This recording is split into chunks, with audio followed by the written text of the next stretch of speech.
नमस्कार श्रोते हो.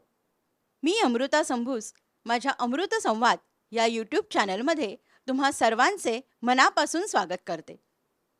श्रोते हो, कोणताही सण उत्सव असला किंवा आपल्या घरामध्ये कोणतंही धार्मिक कार्य असलं, जसं की लग्न, मुंज, बारसं किंवा सप्तशती पाठ असेल, सत्यनारायणाची पूजा असेल, उदक शांत असेल, नवग्रह शांती असेल, तर ह्या सगळ्याकरता आपल्याला कोणाची गरज असते? तर गुरुजींची. आणि असे गुरुजी आपण शोधत असतो की ज्यांना ह्या सगळ्या धार्मिक कार्याचं ज्ञान आहे. तसंच आपण ह्या धार्मिक कार्याकरता लागणाऱ्या सगळ्या साहित्यांची सुद्धा आपल्याला जी माहिती नाही आहे ती माहिती गोळा करत असतो. तर असे गुरुजी आणि धार्मिक कार्याकरता लागणारी साधनं ही जर का आपल्याला एकाच ठिकाणी आणि एका क्लिकवरती किंवा फोनवरती जर का उपलब्ध होणार असतील तर आज आपण ज्या दुर्गेशी संवाद साधणार आहोत त्या आहेत OPandit.comच्या संस्थापिका सौ मृदुला बर्वे मलिक. चला तर मग त्यांच्याशी संवाद साधूया. नमस्कार मृदुला ताई. नमस्कार. तुमचं अमृत संवादमध्ये खूप खूप स्वागत. खूप धन्यवाद. माझा पहिला प्रश्न आहे की तुमचं बालपण आणि शालेय तसंच महाविद्यालयीन शिक्षण कुठे झालं? माझा मूळ जन्म आहे पुण्याचा हां. आणि पुण्यामध्ये नूतन मराठी विद्यालय मुलींची शाळा हो. इथे माझं 9वी अर्ध्यापर्यंत शिक्षण झालं. अच्छा. मग त्यानंतर वडिलांना मुंबईमध्ये खूप चांगली संधी मिळत होती, हां. म्हणून मग ते मुंबईला शिफ्ट व्हायचा त्यांनी निर्णय घेतला आणि मग विलेपार्ले पूर्व येथील प्रसिद्ध शाळा पार्ले टिळक विद्यालय ओ. तिथे मला प्रवेश मिळाला हां. आणि मग त्यानंतर मी मुंबईतच आहे. अच्छा.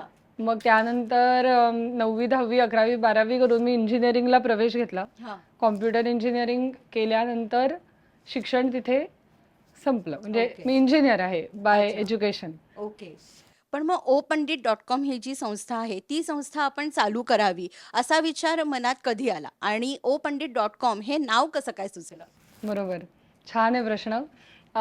कॉम्प्युटर इंजिनिअरिंग झाल्यावर मी खूप ते फील्ड पण खूप एन्जॉय केलेलं आहे हां. आणि मी खूप हार्डकोर गीक अशी नर्ड अशी कोडर होते पहिल्यापासून. अच्छा. त्यामुळे बाय चॉईस मी पोस्ट ग्रॅज्युएशन तेव्हा केलं नाही हां. की मला कोडिंगमध्येच पुढे जायचं आहे आणि मी तेच करणार आहे आणि असं म्हणून माझं प्रोफेशनल लाईफ सुरू झालं. ओके. तिथे खूप व्यवस्थित प्रगती होती हां.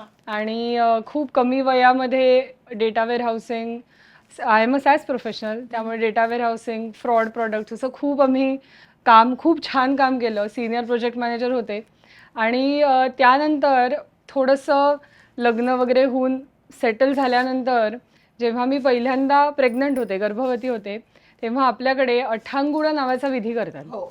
तर ते आईकडून कळल्यानंतर मी वर्किंगच होते आणि पहिल्यासारखीच काम करत होते. म्हणजे अगदी सकाळी 7-7:30ला घर सोडायचं, ते रात्री 8, 8:30, 9 वाजता परत यायचं आणि मोठी टीम हाताखाली असल्यामुळे खूप काम असायचं. त्यामुळे आणि प्रोफेशनल लाईफमध्ये ऑब्व्हियसली प्रेग्नन्सी आणि ह्याच्यामध्ये अशी काही कामात सूट मिळत नाही आणि आम्हाला पण नको असते. म्हणजे असं काही नाही की आम्हाला सगळ्यांनी पॅम्पर करावं अशी अपेक्षा असते, पण अठ्ठांगुळा विधी करायचा आहे. मग धार्मिक बॅकग्राऊंड काहीच नाही. साधं नेहमीचं मिडल क्लास घर, माहेरी पण सासरी पण, अशी काही खूप धार्मिक पौरोहित्य करणारं कुटुंब असं नाही. हां. तर माझा गुरुजींचे संपर्क मिळेनात. मग मी फोन करायचे तेव्हा ते अवेलेबल नसायचे, हां. ते फोन करायचे तेव्हा मी अवेलेबल नसायचे. मग कसं तरी करून एका गुरुजींची ओळख झाली, फोनाफोनी झाली. एवढी मोठी लिस्ट त्यांनी मला दिली. बरं, आई वडील पुण्यात, सासू सासरे दिल्लीला, अरे करणार कोण? हां. आणि असं करत करत तो विधी राहायलाच करायचा ओ. आणि ती गोष्ट माझ्या मनात घर करून गेली हां. की आपल्याला वेळ नाही, ह्याच्यामुळे आपल्या मुलाचं बाळाचं अठ्ठांगुळं राहिलं. तोपर्यंत तर माहीतच नव्हतं मुलगी होणार की मुलगा, बरोबर. पण बाळाचं अठ्ठांगुळं राहिलं. आणि तेव्हा मी असा निर्णय घेतला, तेव्हा मी OPandit.com सारखी कंपनी शोधत होते. अच्छा. आणि माझ्या लक्षात आलं की कुठेही अशा पद्धतीचं काम करणारी कंपनी अस्तित्वात नाही मुंबईमध्ये. आणि मग मी यजमानांशी चर्चा करून कोणी नाही तर मग आपणच हे सुरू करूया हां. अशा पद्धतीने आम्ही निर्णय घेतला. अच्छा. बाळ झाल्या आम्ही लगेचच निर्णय घेतला. पेपर्स टाकले ऑफिसमध्ये. त्यांना सुरुवातीला विश्वास बसेना. ते म्हणाले की तू कुठल्या दुसऱ्या कंपनीत जातेस सांग. हां. मी त्यांना सांगितलं की नाही, मी स्वतःची सुरू करते. विश्वासच बसेना, पण आता विश्वास आहे. आम्ही त्यांच्याकडे पण खूप विधी करतो. अच्छा. मग नाव कुठलं घ्यावं, तर मला मुळात खूप अवघड नाव नको होतं, कारण अगदी पौरोहित्य सुद्धा म्हणायला आता त्रास होतो. त्याच्यापेक्षा याज्ञिकी वगैरे तर हे शब्दच माहीत नसतात. मला पण माहीत नव्हते. त्यामुळे आम्हाला सोपं छोटंसं नाव हवं होतं. आपण मी आणि माझे यजमान आम्ही दोघे इंजिनियर आहोत. त्यामुळे थोडासा तो थॉट प्रोसेस पण गेला. O is the only geometrical shape which is equidistant from centre. Okay. किंवा a circle when it starts you don't know where it started. Very true. रेषेचं कसं असतं, सुरुवात ते शेवट कळतो. अगदी खरं. Any other geometrical shape you know where it started where it ended. Yes. त्यामुळे आपली संस्कृती अशी आहे, कुठून सुरू झाली कुठे संपणार आहे आपल्याला काही माहिती नाही आहे. बरोबर. आणि मोठ्या मोठ्या संतांना माहिती आहे, पण आपल्यासारख्या प्रापंचिक लोकांना तर काहीच माहित नाही आहे. त्यामुळे एकदा ती झालेली सुरू झालेलं चक्र आहे ते, it can represent it very well. त्यानंतर O is the only shape which is very stable. Radius पासून इक्वल असल्यामुळे स्टेबल आहे. O also stands for organised पौरोहित्य. त्यामुळे अशा बरेच थॉट प्रोसेस त्याच्यात जाऊन आम्ही ओ हा एक लेटर निश्चित केलं. आणि मग आपण मराठीत सुद्धा आदरातीर्थी म्हणून ओ म्हणतो ना, ओ काका, ओ आजोबा. अगदी खरं. त्यामुळे त्या ह्याच्यात पण ओ फिट होत होतं. आणि मग सोप्पं म्हणून पंडित, मध्ये असं लावलं ओ पंडित.com. अशा पद्धतीने छोटंसं सोप्पं लक्षात राहील असं नाव सुचवलं आणि सुरू केली आम्ही. पण ह्याच्या मागचा जो विचार आहे तो खूप छान आहे. म्हणजे ओ ह्याच्या हे अक्षर निवडण्याकरता जो तुम्ही एवढा विचार केला, कारण हल्ली कुणालाच एवढं माहिती नसेल की आपण त्याच्याकडे फक्त एक इंग्रजी अल्फाबेट एवढंच बघतो, पण त्याच्या मागचा हा विचार खरंच खूप स्तुत्य आहे, एकदम स्तुत्य. पण मग ही कंपनी तुम्ही कधी स्टार्ट केली? ही आम्ही 2014 एंड ऑफ द इयर आम्ही सुरू केली. अक्षय्य तृतीयेपासून 2015ला ऑफिशियल लॉन्च केली. म्हणजे अर्थात त्याचं काम आधीपासूनच सुरू होतं. आणि मग पहिला विधी केला तो कोणता होता? आम्हाला पहिला विधी आला तोच वास्तुशांती आला. अरे वा, अत्यंत मोठा विधी. मस्त. आणि काहीही अक्षय्य तृतीयेच्या जस्ट 1-2 दिवस झाल्यानंतरच मुहूर्त होता. त्यामुळे तेव्हाच आम्हाला ते करायचं होतं. बाकीचा विधी होता तो एवढा मोठा नव्हता. जे आम्ही पहिला विधी साहित्य सामग्री सहित वास्तुशांतीच कन्सिडर करतो. त्यामुळे खूप मोठी लिस्ट होती. मोठा विधी पहिलाच होता, पण मजा आली करता. मग तेव्हाचा अनुभव कसा होता एकंदरीत? आणि मग तेव्हा म्हणजे त्यावेळेस जो वास्तुशांतीचा विधी केलात तेव्हा तुमच्याकडे किती गुरुजी होते? कसं होतं, आम्ही जेव्हा कंपनी सुरू केली तेव्हा आपण ते प्रोफेशनलीच पुढे जायचं हा आमचा निर्णय अगदी पक्का होता. त्यामुळे काय म्हणतो, ओळखीतनं गेलोय वगैरे असं आम्हाला करायचंच नव्हतं. कारण आम्ही प्रोफेशनल बॅकग्राऊंड असल्यामुळे आम्ही स्टार्टअप्सचा खूप अभ्यास केलेला होता. आणि ती जर सर्व्हाइव्ह करायची असेल, एक्सपेन्शन तर पुढची गोष्ट आहे. जवळपास 80% स्टार्टअप सर्व्हायव्हल फेजच क्रॉस करू शकत नाही. त्यामुळे ते करायचं असेल तर आपल्याला प्रोफेशनल अप्रोचच पाहिजे हे आमचं निश्चित होतं. त्यामुळे आम्ही एक व्हर्टिकल हेड गुरुजीच निवडले. आणि ते निवडताना आमचे जे काही हाल झाले ते म्हणजे आमच्या खऱ्या परीक्षा तिथेच बहुतेक भगवंतानी घेतल्या. सीईटी घेतली त्यांनी? हो हो, अगदी अगदी अगदी. म्हणजे असं होतं की आता ह्या गुरुजींशी बोलायचं, वर्क झालं तर ठीक आहे, नाही तर ॲक्सेंचरची ऑफर आलेली आहे ती ॲक्सेप्ट करायची आणि सगळंच गुंडाळून ठेवायचं. इथेपर्यंत आम्ही पोचलेलो होतो. कारण सुरुवातीच्या काळात मी त्यांना दोष नाही देणार कुठल्याच गुरुजींना. आज ते सगळे गुरुजी आमच्याकडे पॅनलवर आहेत, मला वेळोवेळी मार्गदर्शन करतात. पण सुरुवातीला त्या सगळ्यांनी मला नकार दिला होता. आणि जवळपास 50 पेक्षा जास्त गुरुजींकडून नकार पचवला. आणि असं झालं की हे नाही वर्कआउट होते बहुतेक. May be it's not the right time, आम्हाला वेट करावं लागेल. आणि मग शेवटचा एक आपण व्यक्तीला विचारूया की त्यांच्या ओळखीचे कोणी आहेत का असं. आणि असा विचार करून आता हे झालं तर ठीक आहे, नाही तर मी परत चालले जॉबला, अशापर्यंत येऊन ते वर्कआउट झालं. त्यामुळे त्या गुरुजींचं आम्ही व्हर्टिकल हेड म्हणून त्यांचं सिलेक्शन केलं. अनेक त्यांना प्रश्न होते, भीती होती, हे काय आता नवीन करतायत, आधीच धर्मग्लानीचा पिरियड, त्यातून ही लोक आता काहीतरीच करतायत.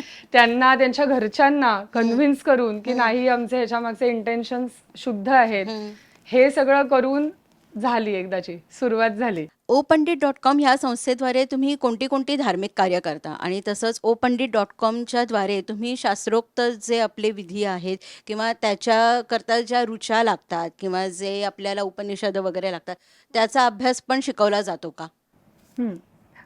opandit.com मध्ये आपल्या धार्मिक स्पेक्ट्रमवरती जे जे विधी आहेत, म्हणजे जन्माच्या आधीपासूनच 16 संस्कार सुरू होतात आणि अंत्येष्टी कर्म हे जे शेवटचं कर्म आहे हो. तर ते कर्मापर्यंत हे विधी असतात ते हा. सगळे कव्हर होतात ओ अच्छा. पंडितच्या धार्मिक स्पेक्ट्रम वरती. हा. आणि विविध विधी करणारे विविध गुरुजी आहेत हम्म. त्यांचा पण तसा स्किल सेट मॅपिंग केलेला आहे की हा. कोणते गुरुजी कुठला विधी करू शकतात. ओके. त्यामुळे कुठलाही विधी असेल तरी ओ पंडित आज ती आहे. सर्व्हिस म्हणून किंवा त्या तशा पद्धतीच्या गुरुजींची आपण व्यवस्था करू शकतो. शिक्षण म्हणायचं तर वेदांचं शिक्षण हा विषय खूप वेगळा आहे. हम्म. आणि त्यामुळे ऑन पेपर्स ओ पंडितची अशी वेद पाठशाळा नाहीये. हा. वेद पाठशाळा म्हणजे काय, खूप जणांना ते माहीत नसतं की वेद पाठशाळा म्हणजे काय. हो. ज्या ठिकाणी आपला साध्या शाळेच्या अभ्यासाबरोबर वैदिक शिक्षण स्टेप बाय स्टेप दिलं जातं हा. त्याला वेद पाठशाळा म्हणतात. अच्छा. तर त्या तशा डेझिग्नेटेड वेद पाठशाळा आहेत. हो. मुंबईमध्ये आहे, कोकणात आहेत, नांदेड नागपूर त्या साईडला आहेत, पुण्यात आहेत. तर त्यांना म्हणतात वेद पाठशाळा. बरोबर. तर आम्ही काय करतो, आम्ही पुढे कधी जाऊन एखादी वेद पाठशाळा सुरू पण करू. पण आम्ही जेव्हा ओ पंडित सुरू केलं तेव्हा पण आमचा एक निर्णय होता की we will not reinvent the wheel. जे चालू आहे त्याला डिस्टर्ब नाही करणार आम्ही. जे जिथे कमी पडते एफर्ट्स तिथे आम्ही फिट इन होणार. त्यामुळे वेद पाठशाळा ऑलरेडी खूप छान चालू आहेत. त्यामुळे पुढे मागे जाऊन आम्ही त्यांच्याशी टायअप करू शकतो. आत्ता आम्ही काय करतो, वेद संस्कार म्हणून आमचं एक व्हर्टिकल आहे. हा. वेद संस्कार ओके. असं जे वेदांनी जे संस्कार दिलेत हम्म. त्याचं शिक्षण अच्छा. योग्य पद्धतीने. म्हणजे थोडक्यात उदाहरण द्यायचं तर एखाद्या व्यक्तीला आर्मी जॉईन करायची असेल हो. तर तो आधी एका प्रकारचं ट्रेनिंग घेतो, बरोबर. मगच तो तिथे जातो. अगदी खरं. तशा पद्धतीने एखाद्यांना जर वैदिक उपासना सुरू करायची असेल तर ती वैदिक उपासना सुरू करण्याच्या आधी वाणी, आचरण, बुद्धी ह्याचे जे संस्कार व्हायला पाहिजेत ते सगळे संस्कार आम्ही वेद संस्कारमध्ये कव्हर केलेत. अच्छा. त्यामुळे आमचं प्रवेशिकापासून 10व्या लेव्हलपर्यंत असे हा. स्टेप बाय स्टेप कोर्सेस आहेत. अच्छा. वेद संस्कार इज अ रजिस्टर्ड ब्रँड. हा. त्यामुळे त्याच्या थ्रू आम्ही सर्टिफिकेट्स पण देतो. अच्छा. त्यामुळे ते त्याच्यात येऊ शकतात आणि हा. मग वयोगटाप्रमाणे तसे तसे मंत्र, श्लोक, वेदांची माहिती तो आम्ही प्लॅटफॉर्म पूर्ण तयार करून घेतो की आता ते वेदपाठशाळेत जाऊ शकतात. जाऊ शकतात. अच्छा. म्हणजे ते तिथे प्रोग्रेस करू शकतात, त्यांना ते बरोबर. कळू शकतं. अशा पद्धतीची आम्ही ती सगळी तयारी तिथे करतो. म्हणजे जसं प्री प्रायमरी असतं हो हो त्या हो. पद्धतीने हो, हो. हे तुम्ही करून घेता. आणि आम्ही काही गोष्टी म्हणजे तेवढ्या कॉन्फिडंटनी सांगतेय, पण काही गोष्टी आम्ही इतक्या कॉन्सेप्ट चांगल्या करून घेतो की कदाचित एखाद्या वेदपाठशाळेत पण तेवढा वेळ देता येत नाही त्या आचार्यांना. अच्छा. म्हणजे आज आपण वैदिक शिक्षण म्हणलं तर त्याच्यात अध्यात्माची खूप जोड पाहिजे. हो. आज तुम्हाला असे अनेक गुरुजी दिसतील जे मंत्र छान म्हणू शकतात पण तेवढं त्यांची आध्यात्मिक बैठक कमी आहे. असे गुरुजी आपल्याला काही काही ठिकाणी कमी पडतात असं दिसून येतं. मग ते एखाद्या संकट काळात मॅनेज करणं कसं, एखाद्याची रिॲक्शन कशी येते, आध्यात्मिक बैठक असणं खूप गरजेचं आहे. म्हणून आम्ही वेदसंस्कारमध्ये आध्यात्मिक बैठकीवर पण तेवढाच भर दिलेला आहे. अच्छा. त्यामुळे सर्व दृष्टीने तो व्यक्ती किंवा तो विद्यार्थी तयार असतो पाठशाळेत जाण्यासाठी. म्हणजे अगदी त्याच्यामध्ये त्याला मी धोतर नेसवायला, हा. सोळं नेसवायला पण शिकवतो. ओके. बाकी आचमन वगैरे हे सगळं तर शिकवतोच शिकवणार. शिकवतो. बरोबर. बाकी वेदांचे सगळे किती वेद आहेत, त्याचं वेद म्हणजे काय काय वाङ्मय आहे, हा. ते कुठलं सुक्त कशासाठी, हे सगळी थिअरी तर करूनच घेतो, पण आचरण संस्कार पण तेवढेच घेतो. त्याला मग हे जे आहे ते कुठे क्लासेस होतात? आमचं पार्ल्याला एक सेंटर आहे, हा. ठाण्याला आहे आणि बोरिवलीला आहे. अच्छा. आणि मग ह्याचं जे ड्युरेशन असतं ते किती आहे? ते प्रत्येक व्यक्तीनुसार आम्ही चेंज करतो. अच्छा. आम्ही फ्लेक्झिबिलिटी ती ठेवली आहे हा. की ज्यांना ज्या वेळेला यायला जमतंय त्या वेळेला त्यांनी यावं. मग आपले शिक्षक तसे तसे उपलब्ध आहेत का नाहीत का हे सगळं बघून तसं आम्ही करतो. अच्छा. 1 to 1 आहे ते. अच्छा. ओके. एखादी बॅच जर योगायोगाने झाली तर झाली, ठीक आहे, पण it is not a volume game. Volume game. त्यामुळे त्याला आम्ही ते व्हॅल्यू बेस्डच ठेवलंय. ते पण हे ऑफलाईनच आहे, ऑनलाईन नाही. ऑनलाईन पण आम्ही घेता? घेतो. अच्छा. आमच्याकडे भारताबाहेरचे खूप स्टुडंट्स आहेत जे सध्या हा. शिकतायत. ओके. त्यांना जरा खूप हळूहळू शिकवावं लागतं कारण त्यांना देवनागरी येत नाही. बरोबर. त्यामुळे त्यांना अ आ इ कुचुटुतुपू इथेपासून शिकवावं लागतं. संस्कृत हा शब्दच त्यांना आधी नीट माहीत नसतो, त्याच्यापासून त्यांचं सुरू होतं. पण आहेत, खूप जण आहेत. म्हणजे माझ्याकडे वेटिंग लिस्ट आहे. आता मी पुरी पडत नाहीये. बापरे. आणि शिक्षक पण पुरे पडत नाहीत. जे अवेलेबल आहेत शिकवणारे ते पुरे पडत नाहीयेत. हो. म्हणजे भारतातच नाही तर भारताच्या बाहेर सुद्धा लोकांना हे शिकायची आवड आहे आणि ह्याच्याबद्दल जाणून घ्यायची की नक्कीच, आपल्या नक्कीच. वेदांमध्ये काय सांगितलेलं आहे, उपनिषदांमध्ये काय हो, सांगितलेलं आहे. कारण आपण फक्त हे ऐकलेलं असतं किंवा कधी सिरियल्समध्ये बघतो बरोबर, किंवा आपल्या आजी आजोबा असतील किंवा त्यांचे आईवडील असतील त्यांच्याकडनं बरोबर, आपल्या कानावर हे शब्द पडलेले असतात. पण बरोबर, त्याच्यामध्ये नक्की काय लिहिलंय हे आपल्याला माहिती नसतं आणि बरोबर. खरं तर आपण एक हिंदू आहोत. ह्यामुळे आपल्याला ही गोष्ट माहिती असणं हा आपला हक्क आहे. अगदीच, म्हणजे अगदीच. प्रत्येकाला ही गोष्ट माहिती असावी. अगदीच, अगदीच. आता जसं तुम्ही म्हणालात की वेदांचा अभ्यास तुम्ही शिकवता, तर मग वेद अभ्यास आणि त्याचं जे पठण आहे ह्याच्याकरता कोणते निकष आहेत? हं. हा खूप महत्त्वाचा प्रश्न आहे आणि आपल्याला जे सध्या मीडियामध्ये किंवा काही सोशल मीडियाच्या प्लॅटफॉर्म्सवरती जी काही वादावादी होताना दिसते किंवा एकमेकांना ताशेरे ओढणं किंवा आणखीन बऱ्याच प्रकारचे आपण संवाद झालेले बघतो, ते ह्याकरताच होतं कारण अधिकारी व्यक्ती तो अभ्यास करण्यासाठी कोण आहे ही कल्पना नसते. म्हणजे उदाहरणार्थ मी जर IIT बॉम्बेमध्ये प्रवेश घेऊ इच्छिते, तर मला त्याची CET जी आहे, IIT JEE जी परीक्षा आहे, ती मला क्लिअर केलीच पाहिजे. ती जर क्लिअर मी नाही केली, आता असे पण काही विद्यार्थी आहेत, की जे ती परीक्षा क्लिअर करून जातात, पण ते तिथे पूर्ण नाही करू शकत अभ्यासक्रम. आपण त्याला वेगवेगळ्या भाषेत म्हणतो, त्यांना ते झेपलं नाही म्हणतो किंवा त्यांना तिथे त्रास झाला म्हणतो. त्याला हो. कळलं ते शिकताना, की मला हे आवडतच नाहीये, म्हणून तो परत आला. हो. हे असं का होतं? कारण आपण तो अधिकार बघितलेला नसतो. आपण अधिकार हा शब्द आपण खूप चुकीच्या पद्धतीने वापरतो. अधिकारी असणं म्हणजे आपल्याला वाटतं माझा हक्क, हे माझे अधिकार आहेत असं आपण म्हणतो. हो. पण तुम्ही जर संस्कृतमध्ये पाहिलं तर अधिकार, एखादी व्यक्ती ही गोष्ट करण्याची अधिकारी आहे. म्हणजे हा योग्यता दाखवणारा शब्द आहे, की माझी आज योग्यता आहे म्हणून मला ते पद दिलं आणि म्हणून मी अधिकारी झाले. मला ती अधिकारी हवेत म्हणून मला असं उलटं नाही यायचं आपल्याकडे. त्यामुळे वेद शिकताना आणि आता आपण जेव्हा म्हणतो, की मी वेदांचा अभ्यास करणार किंवा वेद पठण करणार, तर मला वैदिक उपासना मी करणार हे आपण बाय डिफॉल्ट सांगतोय.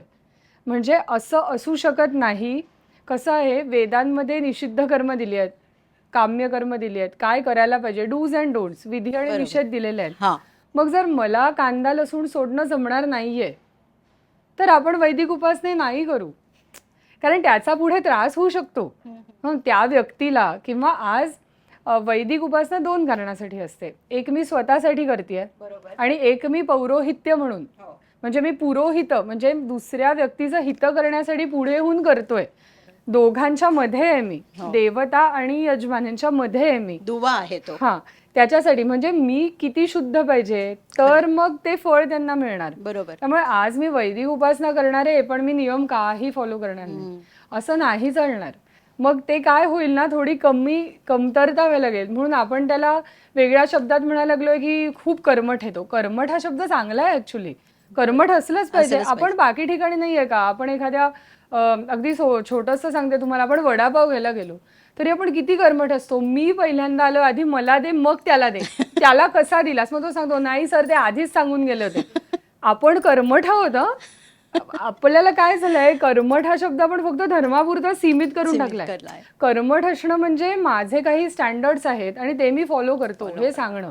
मग आपण आता वैषयिक बाबतीत प्रोफेशनल आपल्या वर्क स्पेसमध्ये आपण खूप कर्मठ आहोत, पण धर्माच्या इथे कोणी हे सांगायला लागलं की आपण लगेच ते बोचतं.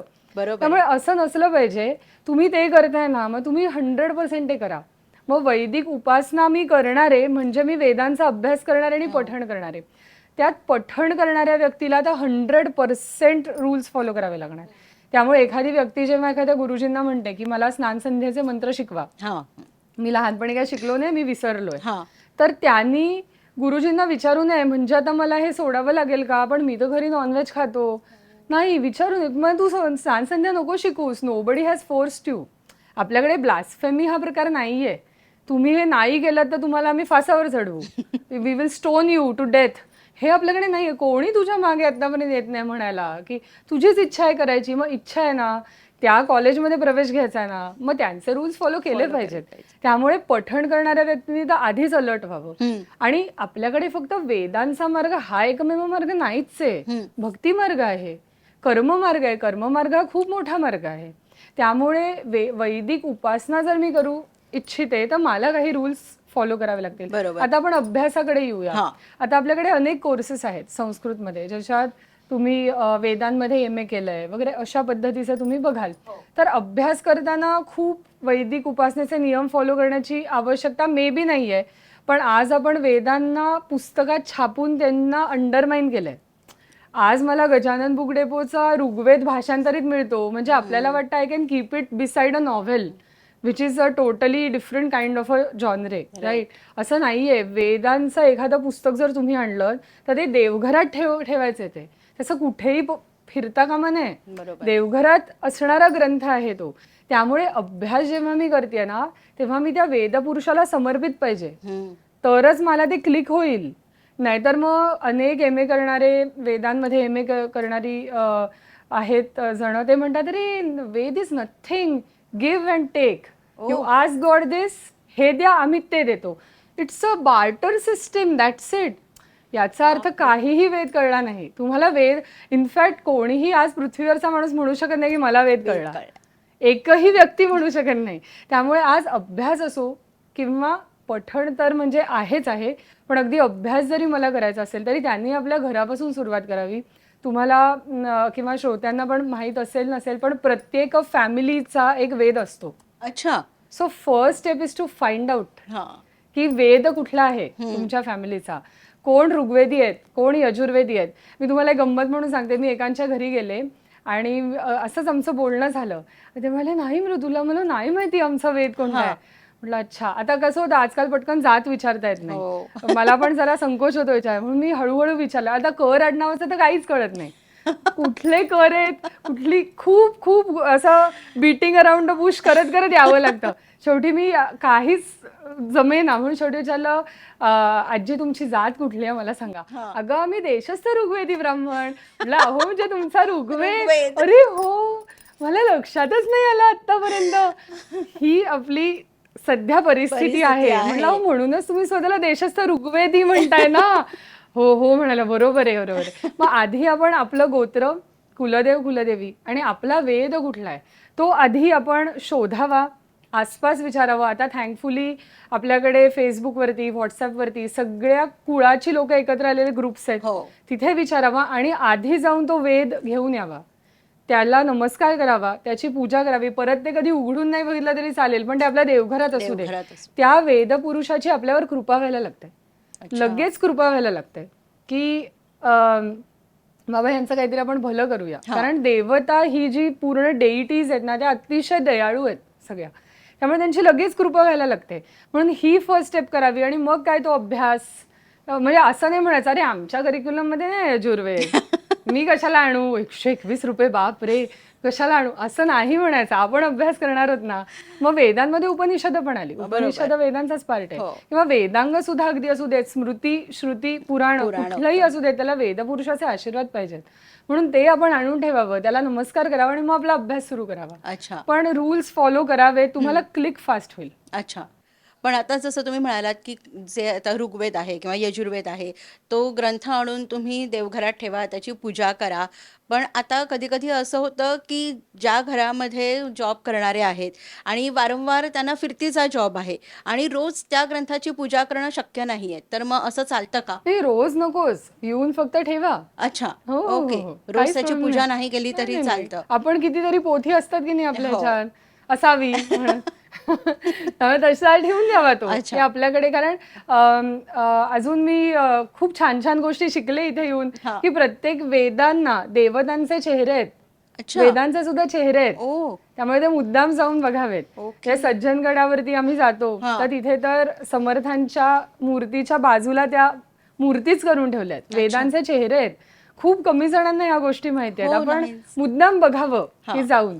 मग असं होतं ना, ते तर अत्यंत जागृतच आहेत ते सगळे. आपण पाहिलं की ते बघणारच, मी तुमच्याकडे तुम्ही बघणारच ना. नुसती त्यांची नजर गेली तरी आपलं कल्याण व्हायला लागतं. त्यामुळे ह्या गोष्टी असाव्यात घरामध्ये. अगदी खरं. आत्ता बोलता बोलता तुम्ही एक विषय काढला होता की ज्यांना कोणाला ह्याचा अभ्यास करायचा असेल, पठण करायचं असेल, तर त्यांनी नियम पाळायला हवेत. त्याच्यामध्ये तुम्ही कांदा लसूण ह्याच्याबद्दल बोललात. तर त्यालाच जोडून मला एक विचारायचा आहे प्रश्न की हल्ली चातुर्मास बरेच जण पाळतात. बरं, अर्ध्याधिक जणांना चातुर्मास म्हणजे काय हे माहिती नसतं. आता खरं सांगायचं तर आमच्या घरामध्ये माझा सख्खा भाऊ आहे, तो चातुर्मास करतो. तर त्याच्यामुळे बऱ्याच वेळा आम्हाला असं ऐकायला मिळतं, म्हणजे त्याला, मला, आईला, बऱ्याच जणांना, की "अरे, तू अतिशय बुरसटलेल्या विचारांचा आहेस. आता हे कोण असं करतं का चातुर्मास वगैरे?" हे आमच्या घरी माझे आजोबा करायचे. तर आजोबांचं बघून बघून माझा भाऊही ते करायला लागला. तर तुझे आजोबा करत होते, ठीक आहे, आता तू मॉडर्न जनरेशनचा आहेस, हे कुठे काय करायचं? बरं ठीक आहे, तू बाहेर आहेस ना, मग बाहेर कांदा लसूण खा. आत्ता तुला पाळायची काही गरज नाहीये. तर मग चातुर्मास पाळणं, कांदा लसूण न खाणं हे बुरसटलेल्या विचारांचं आहे का? आणि आता आपण बघतो की जैन लोक, ते तर कांदा लसूण खातही नाहीत. पण कांदा लसूण खाण्यानी आणि न खाण्यानी आपल्या शरीरावर आणि मनावर काय परिणाम होतात? बरोबर. हा खूप सध्या वादाचा विषय झालाय. कारण असं झालंय की कधी काळी कांदा लसूण कांदे नवमीला खाणाऱ्या घरांमध्ये रोज कांद्याशिवाय भाजीच नाही अशी अवस्था झालेली आहे. त्यामुळे कसं होतं, अगदी थोडक्यात सांगते, विषय खूप विस्तृत आहे हा, हो. पण अगदी थोडक्यात सांगायचा प्रयत्न करते. आपण कलियुगात आहोत. हो. आपला अन्नमय कोश आहे. हो. अन्न खाल्ल्याशिवाय आपण जिवंत नाही राहणार. बरोबर. बरोबर. आता ते जे अन्न जेव्हा आपल्या पोटात जातं तेव्हा ते डायजेस्ट होतं हम्म. आणि त्याचे काही पुढे गोष्टी बनतात. हम्म. जसं अन्नापासून रस बनतं, पित्त बनतं, रक्त बनतं. आपण जे प्रातर्विधीला जातो हो. ती विष्ठा किंवा शौच ते बनतं. आणि त्याच पद्धतीने आपलं एक गोष्ट बनते, त्याला ओज म्हणतात. हा. ओज असा ओज. शब्द आहे. आपण म्हणतो ना एखाद्याची वाणी ओजस्वी आहे. हो. हा, तर ते ओज बनतं. हम्म. आता हे जे ओज आहे त्याला आपल्याकडे ऑरा हा एक लूज वर्ड वापरला आहे. जातो की किंवा तेज म्हणूया नाही, आपण. ओज तेज ओजच. आणखीन वेगळं. अच्छा. ओज हा प्रकारच पूर्ण अच्छा. वेगळा आहे. हा. तर वेलर असा तो जो शब्द आहे ना, हो. VLOR, हो, आय हो, माइट बी हो. प्रोनाउन्सिंग इट रॉंग, पण तो शब्द ओज त्या व्यक्तीचं, आणि हे पण अन्नापासून बनतंय. अच्छा. आता जेव्हा सुरुवातीला आम्ही ओपन टीच सुरू केलं तेव्हा आमचा ह्याच्यात अभ्यास चालू होता. कारण कसं आहे, प्रोफेशनल बॅकग्राऊंड इंजिनिअरिंग बॅकग्राऊंड असल्यामुळे ते कारण शोधल्याशिवाय ते असं नुसतं स्वस्त बसवत हा नाही. असं. तर तेव्हा मला एका गुरुजींनी खूप छान समजावून सांगितलं की एखादा लाल, भडक लाल रंग आहे, हम्म. त्या लाल रंगाला तुला पूर्ण पांढरं करायचंय, तर तू कसं करशील? हा. तर तुला त्याच्यात पांढरं ऍडच करत जावं लागणार. बरोबर. There is no other way to make it completely white. आणि सात्विक ऑरा म्हणजे व्हाईटिश आहे, जे आपण देवांच्या मागे असं काढतो ना हो. गोल, हो. तेजस्वी ऑरा जो हो. मागचा काढतो. हो. त्यामुळे हे जे ओज आहे, it can only be replace with सत्वगुण. जर तो तमोगुणी असेल, आपल्याकडे ठाण्यात पण सेंटर्स आहेत, तुम्ही कधीतरी जाऊन सहज बघा की तुमचा ऑरा कुठल्या रंगाचा येतोय. अच्छा. तुम्ही त्याच्यावरून तुम्हाला ते सांगतील की तुम्ही जास्त तमोगुणी आहात. तिन्ही गुण आपल्याला हवेत. आज झुरळ येतं, आपण मारतो, तमोगुणच आहे ना हा. बरोबर. ते सोडा, झोप येते ना रात्री, तमोगुण नसेल तर झोपच लागणार नाही. तमोगुण अत्युच्च होतो तेव्हा आपले डोळे मिटतात आणि आपल्याला झोप येते. त्यामुळे प्रत्येक गुण हवा आहे. पण बॉस कोण आहे, रिपोर्ट कोणाला करतोय? रजोगुण तमोगुण जेव्हा सत्वगुणाला रिपोर्ट करतो तेव्हा हातून चांगलं कार्य घडतं. बाकीचे दोन गुण जेव्हा तमोगुणाला रिपोर्ट करतात तेव्हा हिंसा घडते. त्यामुळे आपल्याला जर आपला ओव्हरऑल ओज जर सत्वगुणी करायचं असेल तर अन्न हा एकमेव इनपुट आहे. द इनपुट इज ओनली अन्न. आणि मग आता आपल्या शास्त्रांनी त्या अन्नामध्ये काही पदार्थ सांगितलेत की जे तुम्ही वर्ज केले तर तुमचं ओज पवित्र होत जाईल. अच्छा. असं सांगितलेलं आहे. तर ते जे काही निषिद्ध त्याच्यात सांगितले त्याच्यामध्ये कांदा लसूण येतं. त्याला तसे तसे शब्द आपल्या श्रुती स्मृती पुराणात येतात. पलांडू शब्द आहे, रक्त लसूण शब्द आहे, बरेचसे शब्द. आणि त्यांनी सांगितलंय की पण एखादा आता क्षत्रिय आहे, त्याला तमोगुणच हे पाहिजे, तरी सत्वगुण बॉस असला पाहिजे. आपले छत्रपती शिवाजी महाराज अत्यंत सत्वगुणी राजा, बरोबर आहे. पण त्या लोकांनी एक वेळ ओझ्यावरती थोडंसं कमी कॉन्सन्ट्रेट केलं तरी ठीक आहे, पण स्पेशली वैदिक उपासना इट्स फुल ऑफ सत्वगुण.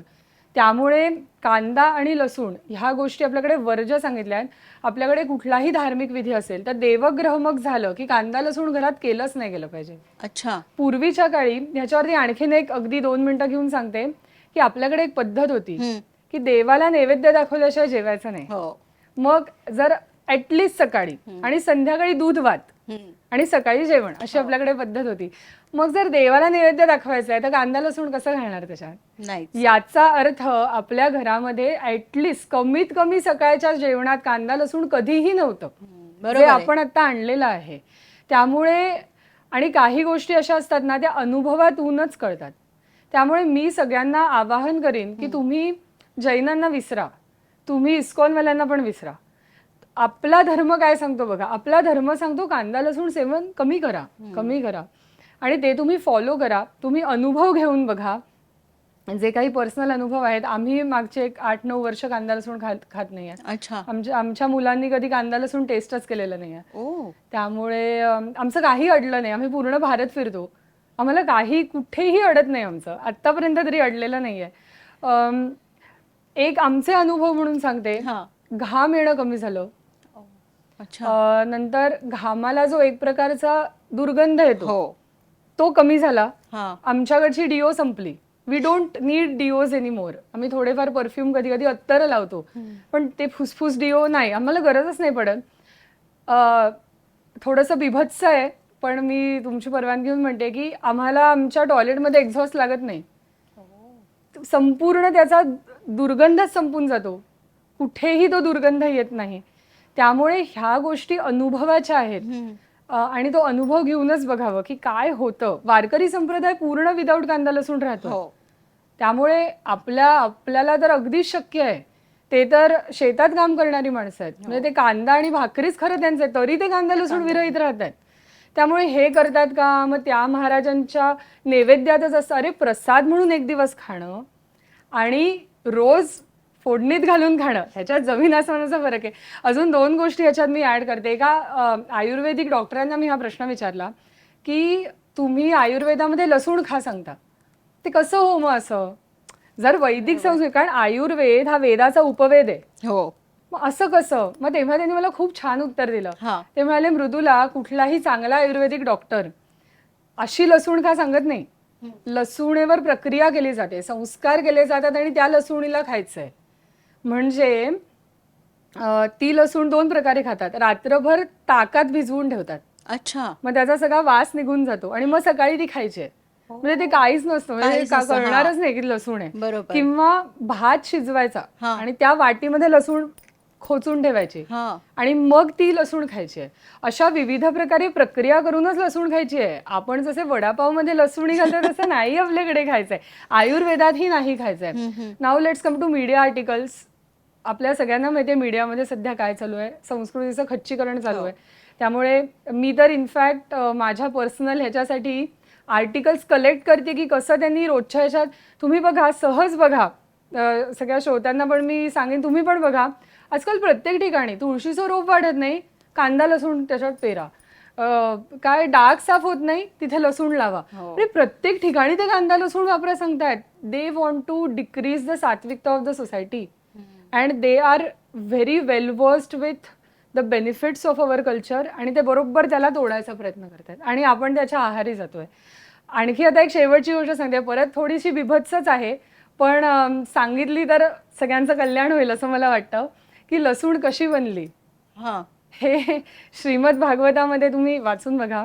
अमृताचे बिंदू अनेक ठिकाणी पडले. जिथे जिथे ते पडले तिथे तिथे काहीतरी छान बनलं, कारण ते अमृत आहे.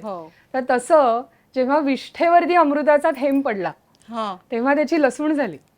अच्छा. ओ. त्यामुळे लसूणीमध्ये गुणधर्म अमृताचे आहेत, पण दुर्गंधी विष्ठेची आहे. त्यामुळे असे अनेक, ह्याच्यापेक्षा अनेक रेफरन्सेस आणखीन मिळतील. आणि ओज, आता मगाच्या मुद्द्यावर परत येते आणि थांबते की ओज चांगलं असणं का गरजेचं आहे. So let's imagine a place की ज्याच्या आतमध्ये जाऊन तुमचं पूर्ण कल्याण आहे आणि बाहेर वेड्यासारखी लोक जमा आहेत आणि आतल्या व्यक्तीला बघून सिलेक्ट करायचंय आत कोणाला घ्यायचं. ते आत उभे असलेले संत महात्मे असतात, सद्गुरू असतात. प्रत्येक व्यक्तीचा एक सद्गुरू ठरलेला आहे. आता ते त्या व्यक्तीवरती आहे की तो ह्याच जन्मात त्याला शोधेल की परत परत घेत राहील. ठीक आहे, पण सद्गुरू ठरलेला आहे. तर हे सगळे सद्गुरूंची टीम आतमध्ये आहे, सगळी लोक बाहेर उभे आहेत. जेव्हा आपण भक्ती मार्गाकडे जायला लागतो तेव्हा आपण दाराला धडका देत असतो, मला घ्या, मला घ्या.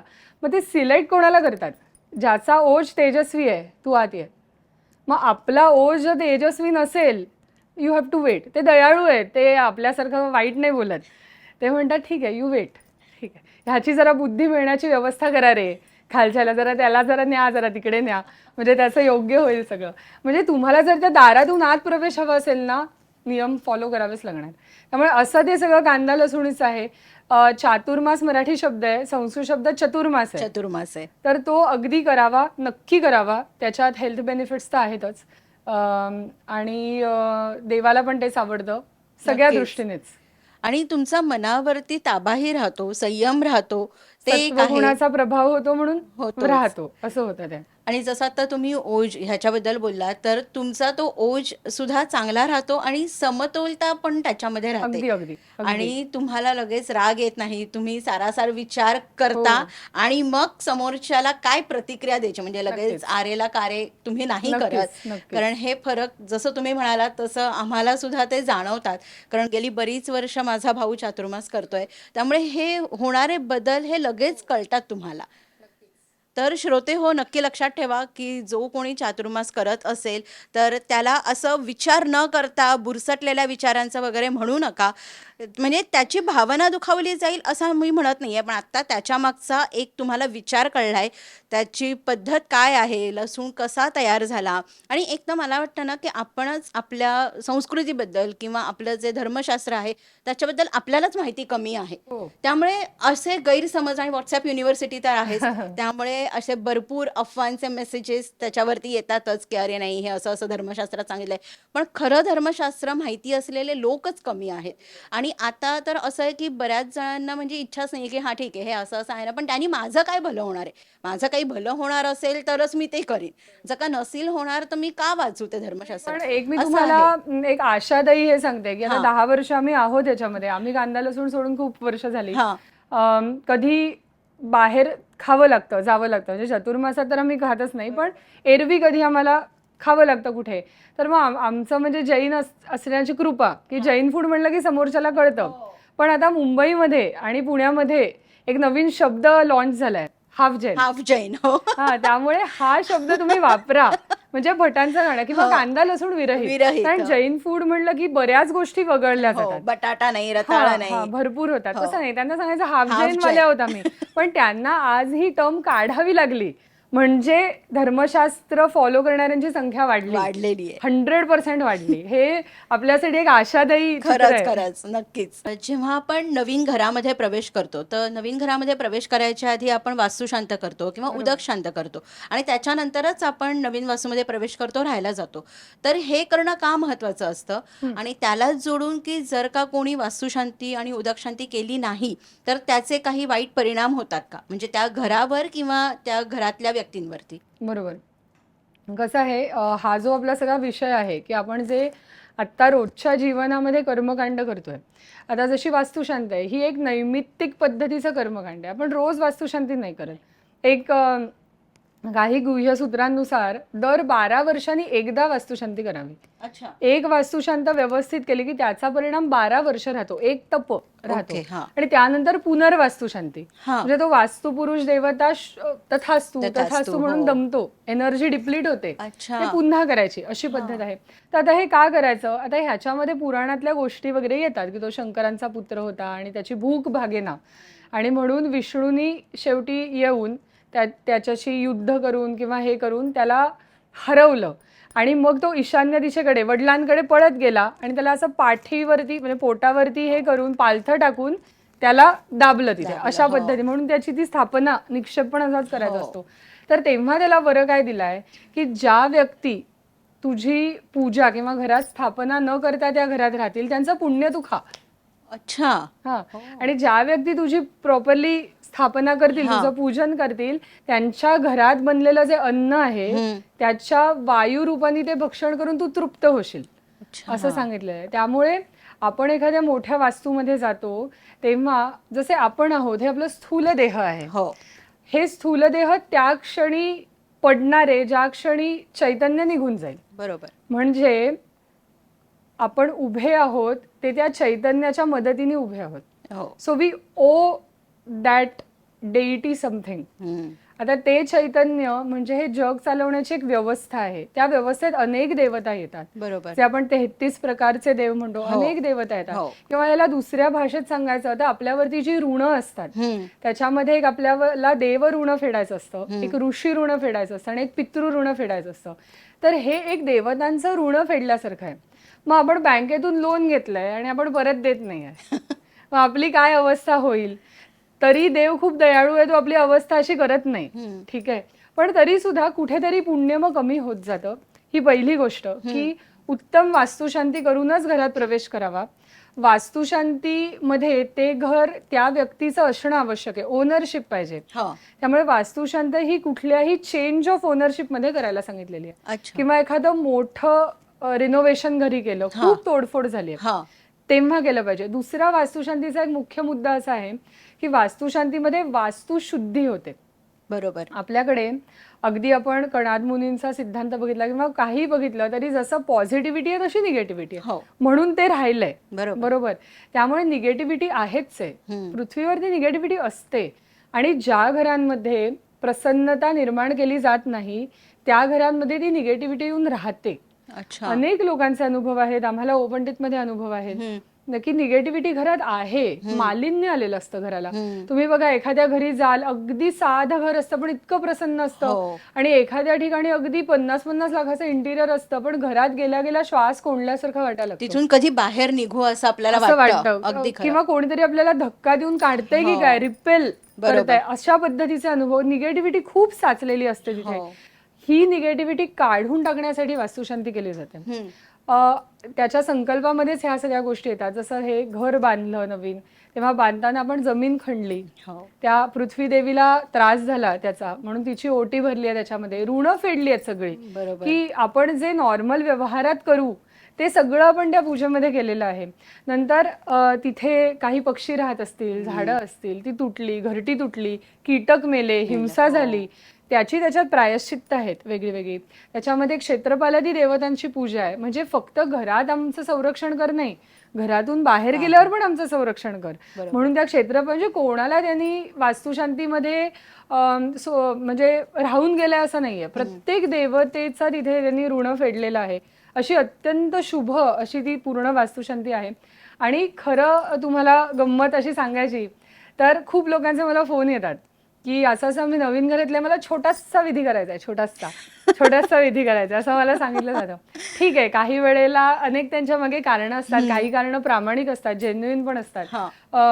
पण खरा जो फ्लो आहे ना त्याच्यात vastushanti is the minimum which we are doing. अच्छा, खरं कसं करायचं मी सांगते तुम्हाला. आधी घरामध्ये राक्षोघ्न यज्ञ केला जातो. अजूनही गावाकडे वगैरे हा यज्ञ करतात. तो काय राक्षोघ्न यज्ञ हा सूर्यास्तानंतर करायचा यज्ञ आहे. अच्छा. आणि जवळपास तो मध्यरात्रीकडे गेला तर फार उत्तम. म्हणजे कोकणात वगैरे तर अगदी रात्री करतात, तो 11, 11:30, 12 असा करतात. इथे एवढा लेट नाही करत, एक सूर्यास्त झाला की करतात. आपल्या पूर्ण घराचं राक्षस योनी म्हणून जी काही पद्धती आहे त्याच्यापासून संरक्षण करण्यासाठी तो आहे. असं म्हटलं गेलंय ज्या घरामध्ये राक्षोघ्न केला जातो त्या घरामध्ये बाधा करायला खूप त्रास होतो. होणार नाही असं मी काय सांगणार, माझीच तेवढी लायकी नाही, पण खूप त्रास होतो. ते घर अतिशय प्रोटेक्टेड असतं. त्यामुळे ते राक्षोघ्न यज्ञ मोठा आहे, त्याच्यात 5-6 गुरुजी लागतात, वेगळाच विधी येतो. म्हणजे हा मग वास्तुशांतीच्या आधी करायचा, आदल्या दिवशी जनरली करतात. अच्छा. मग आता राक्षोघ्न केलाय म्हणल्यावर थोडक्यात काय, सगळं राक्षसादी गणांना आपण त्यांचं ऋण आणि त्यांना सांगितलं बाबा तुम्ही तुमचा भाग घेऊन जा आणि आता ह्याच्या पुढे ह्या कुटुंबाला कधीही त्रास देऊ नका. बरोबर. अशा पद्धतीचं थोडंफार आहे. म्हणजे मी अगदी वरवरचं सांगते, खूप सूक्ष्मात जात नाहीये, पण वरवरचं म्हणलं तर असं, म्हणून आपलं घर प्रोटेक्टेड राहतं. आता राक्षोघ्न करतोय म्हणजे त्या गणाची काय म्हणतो जीवात्मे म्हणा किंवा त्या गणाची एनर्जीज, गणाच्या एनर्जीज आसपास आलेल्या असणार, म्हणून उदक शांत करायची. दुसऱ्या दिवशी उदक शांतीने स्थलशुद्धी होते.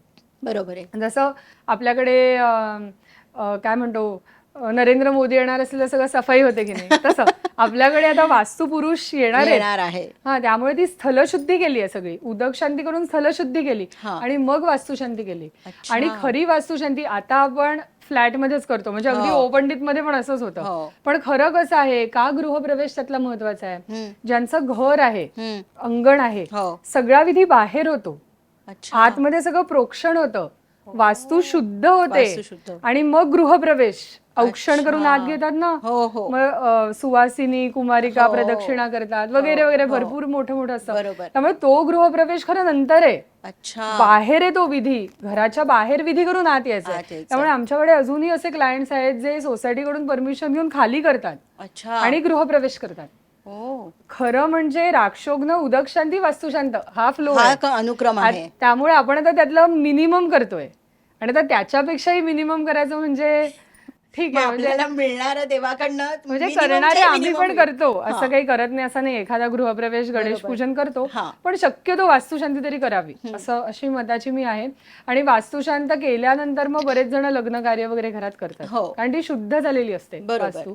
आणि तो निक्षेप म्हणून खूप जणांना खूप वाईट वाटतं की आमच्या टाईल्स झाल्या, आता आम्ही निक्षेप कसा करू. मग त्यांना मी समजावून सांगते, तो छोटासा कट मारता, तो तुम्हाला नंतर लक्षात पण राहणार नाही. तिथे स्वस्तिक चिकटवून ठेवा की आपण कुठे वास्तू निक्षेप केला होता, काही होणार नाही. काय होतं आता सध्या अशी हा आहे की शब्द कोणालाही माहिती नसतो की निक्षेप. वास्तू निक्षेप. म्हणजे बरेच जण म्हणतात आमच्या घरी वास्तू पुरुष पुरलाय. पुरलाय. हो, पुरलाय जरा विचित्र हा. वाटतं, पण निक्षेप केलाय म्हणणं जास्त चांगलं आहे. त्यामुळे संस्कृत शब्द आहे, हो. त्यामुळे वास्तू निक्षेप म्हणावं आणि तो अगदी व्यवस्थित करून घ्यावा. आपण त्यानंतर अक्षरशः 2 महिन्यात सगळ्या तोडफोडी परत सुरू करत असतो, काही तेवढ्यानी होत नाही. आणि त्याच्या बदल्यात आपल्याला जे आशीर्वाद मिळतात ना, त्याची काही तुलनाच नाहीये कशाची. त्यामुळे अगदी व्यवस्थित करून घ्यावा वास्तुशांती. वास्तुशांती करायला नियम नाहीयेत, एक गुरुजी पण पूर्ण दिवस करू शकतात. अच्छा. पण ते लवकर व्हावं, खूप स्टेप्स आहेत ज्या मल्टीटास्किंगनी करू शकतो, बरोबर. म्हणून जास्त मोठी टीम मिळाली तर फास्टर होतो तो, अगदी असं खरं. अशा पद्धतीने ते होतं. आणि पुन्हा मगाशी आपण हे बोललो की बुरसटलेले विचार किंवा कांदा लसूण. अरे आपले पंतप्रधान 9 दिवस निर्जळी उपवास हो. करतात आणि आपण आपण कुठल्या काय म्हणतो आता, कुठल्या वाणीनी बुरसटलेलं ह्याला म्हणतोय. इन अ वे आपण त्या महापुरुषाला पण असं म्हणतोय. त्यामुळे आमच्याकडे सज्जनगडावर असं सांगितलं जातं की कधीही संतांना कधीही काही म्हणू नये, कधीही आपल्या धर्माची निंदा करू नये. वेदांची निंदा, संतांची निंदा आणि एखाद्या खरंच धर्मकार्य राष्ट्रकार्य करण्याची निंदा करू नये कधी. त्यामुळे आपण कधीच असं म्हणू नये तू बुरसटलेला, कधीच म्हणू नये. कारण खरे बुरसटलेली लोक आपल्याला माहिती आहेत कशी असतात आणि आपल्याला तसं नाही व्हायचंय. त्यामुळे उगीच आपल्या निंदा करू नये. त्याची पातकं सांगितली आहेत, निंदेची पातकं. अच्छा. निंदा हे पातक आहे फार मोठं आणि त्याच्या शिक्षा सांगितल्यात. त्यामुळे आपण कधी करू नये. एखादा करतोय ठीक आहे कर, आपण जाणून घ्यायचा प्रयत्न करावा की असं का होतंय, का करताय, ह्याच्या मागे काय विचार आहेत.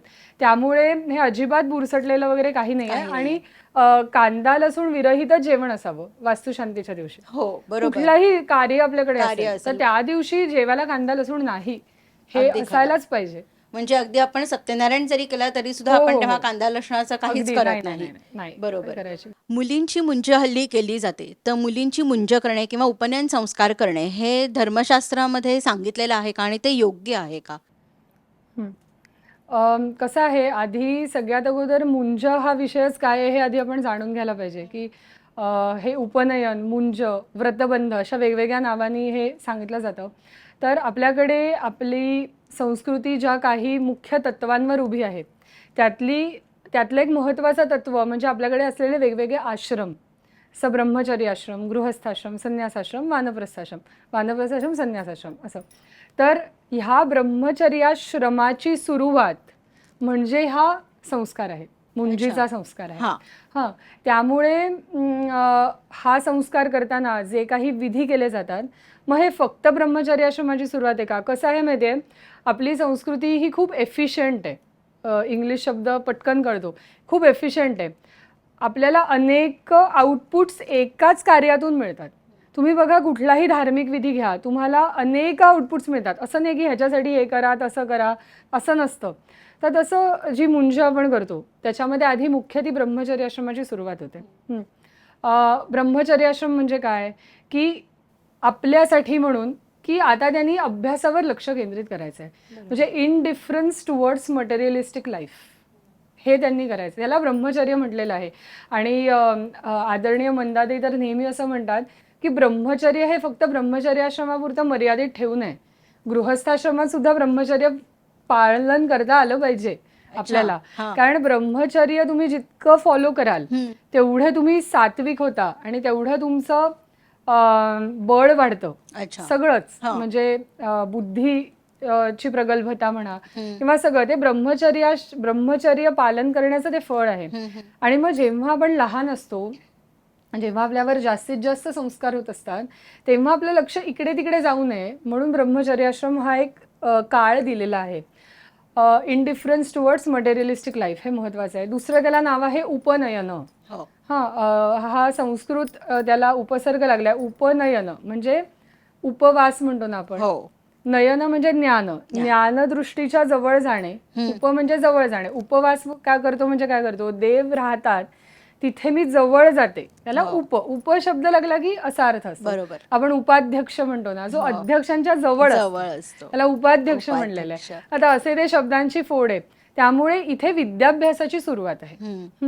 त्यामुळे आता एक तर्काने विचार असा होतो की मग मुलीला करिअर महत्वाचं नाही का, किंवा तिच्यासाठी अभ्यास महत्वाचा नाही का? तर जरूर आहे.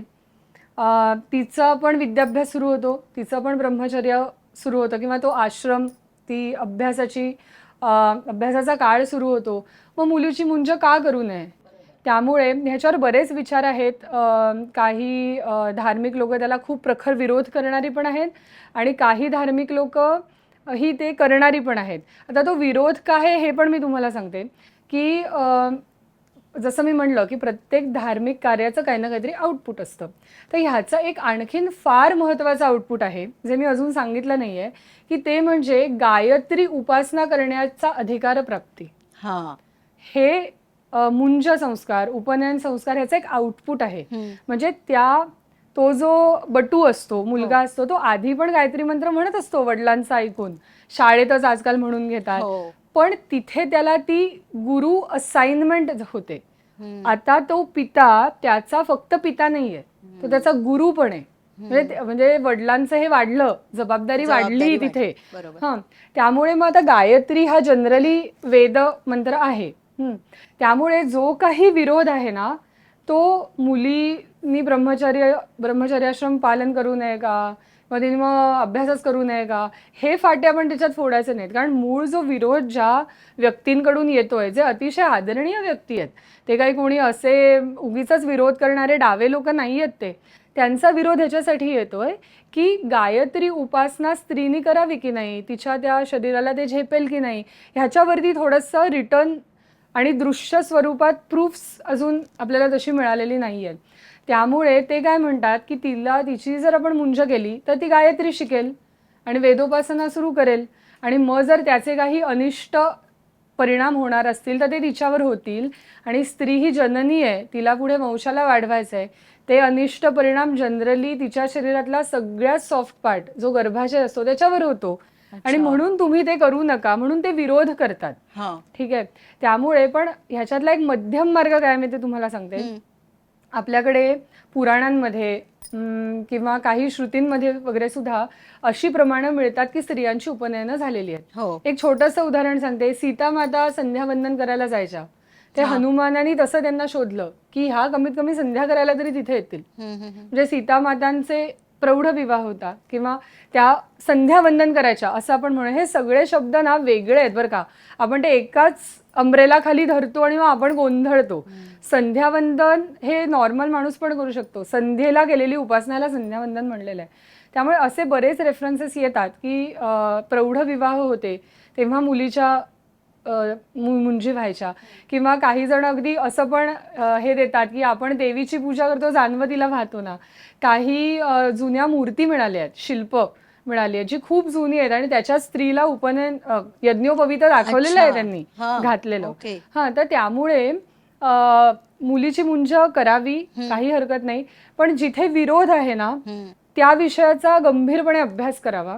आणि त्याचा एक मध्यम मार्ग असा आहे की गायत्री मंत्र हा जो आपण ज्याला गायत्री मंत्र म्हणतो त्याचं खरं नाव गायत्री मंत्र नाहीच आहे. अच्छा. तो गायत्री छंदात आहे म्हणून त्याला गायत्री मंत्र म्हणण्याची पद्धत सुरू झाली. असे गायत्री छंदात अनेक मंत्र आहेत. आणि हा आहे सवितृ मंत्र. अच्छा. ही थोडक्यात तेज प्राप्ती. आज मी अभ्यास करते, मला तेजस्वी झाल्याशिवाय मला अभ्यास जमणार नाहीये किंवा ते ह्या ऑरात दिसतं म्हणून माझा हात पण सारखा इकडे जातो की तेजस्वी आहे ती व्यक्ती, त्यामुळे तिला सूर्याची उपासना करायची आहे. हा, मग सूर्याची उपासना करायला दुसरा गायत्री आहे ना, यो देव सवितास्माकम, तिने त्याची हे करावी, वडिलांनी त्याची दीक्षा तिला द्यावी आणि अशी मुंज करायला काही हरकत नाही, आपण करू शकतो तिची मुंज. आणि त्यानंतर मात्र वेद पठण, वेदाभ्यास अजूनही ती करू शकते. अर्थात मागच्या प्रश्नाला मी उत्तर दिलेलंच आहे की वेदाचा अभ्यास असू दे किंवा वेद पठण आहे, तिला नियम हे फॉलो करावेच लागणार, तिला किंवा त्याला नियम हे फॉलो करावेच लागणार. अभ्यास करू दे, हे सगळं करू दे, पण तिचा एक ब्रह्मचर्य आश्रम बाबा सुरू झाला, विद्याभ्यास सुरू झाला.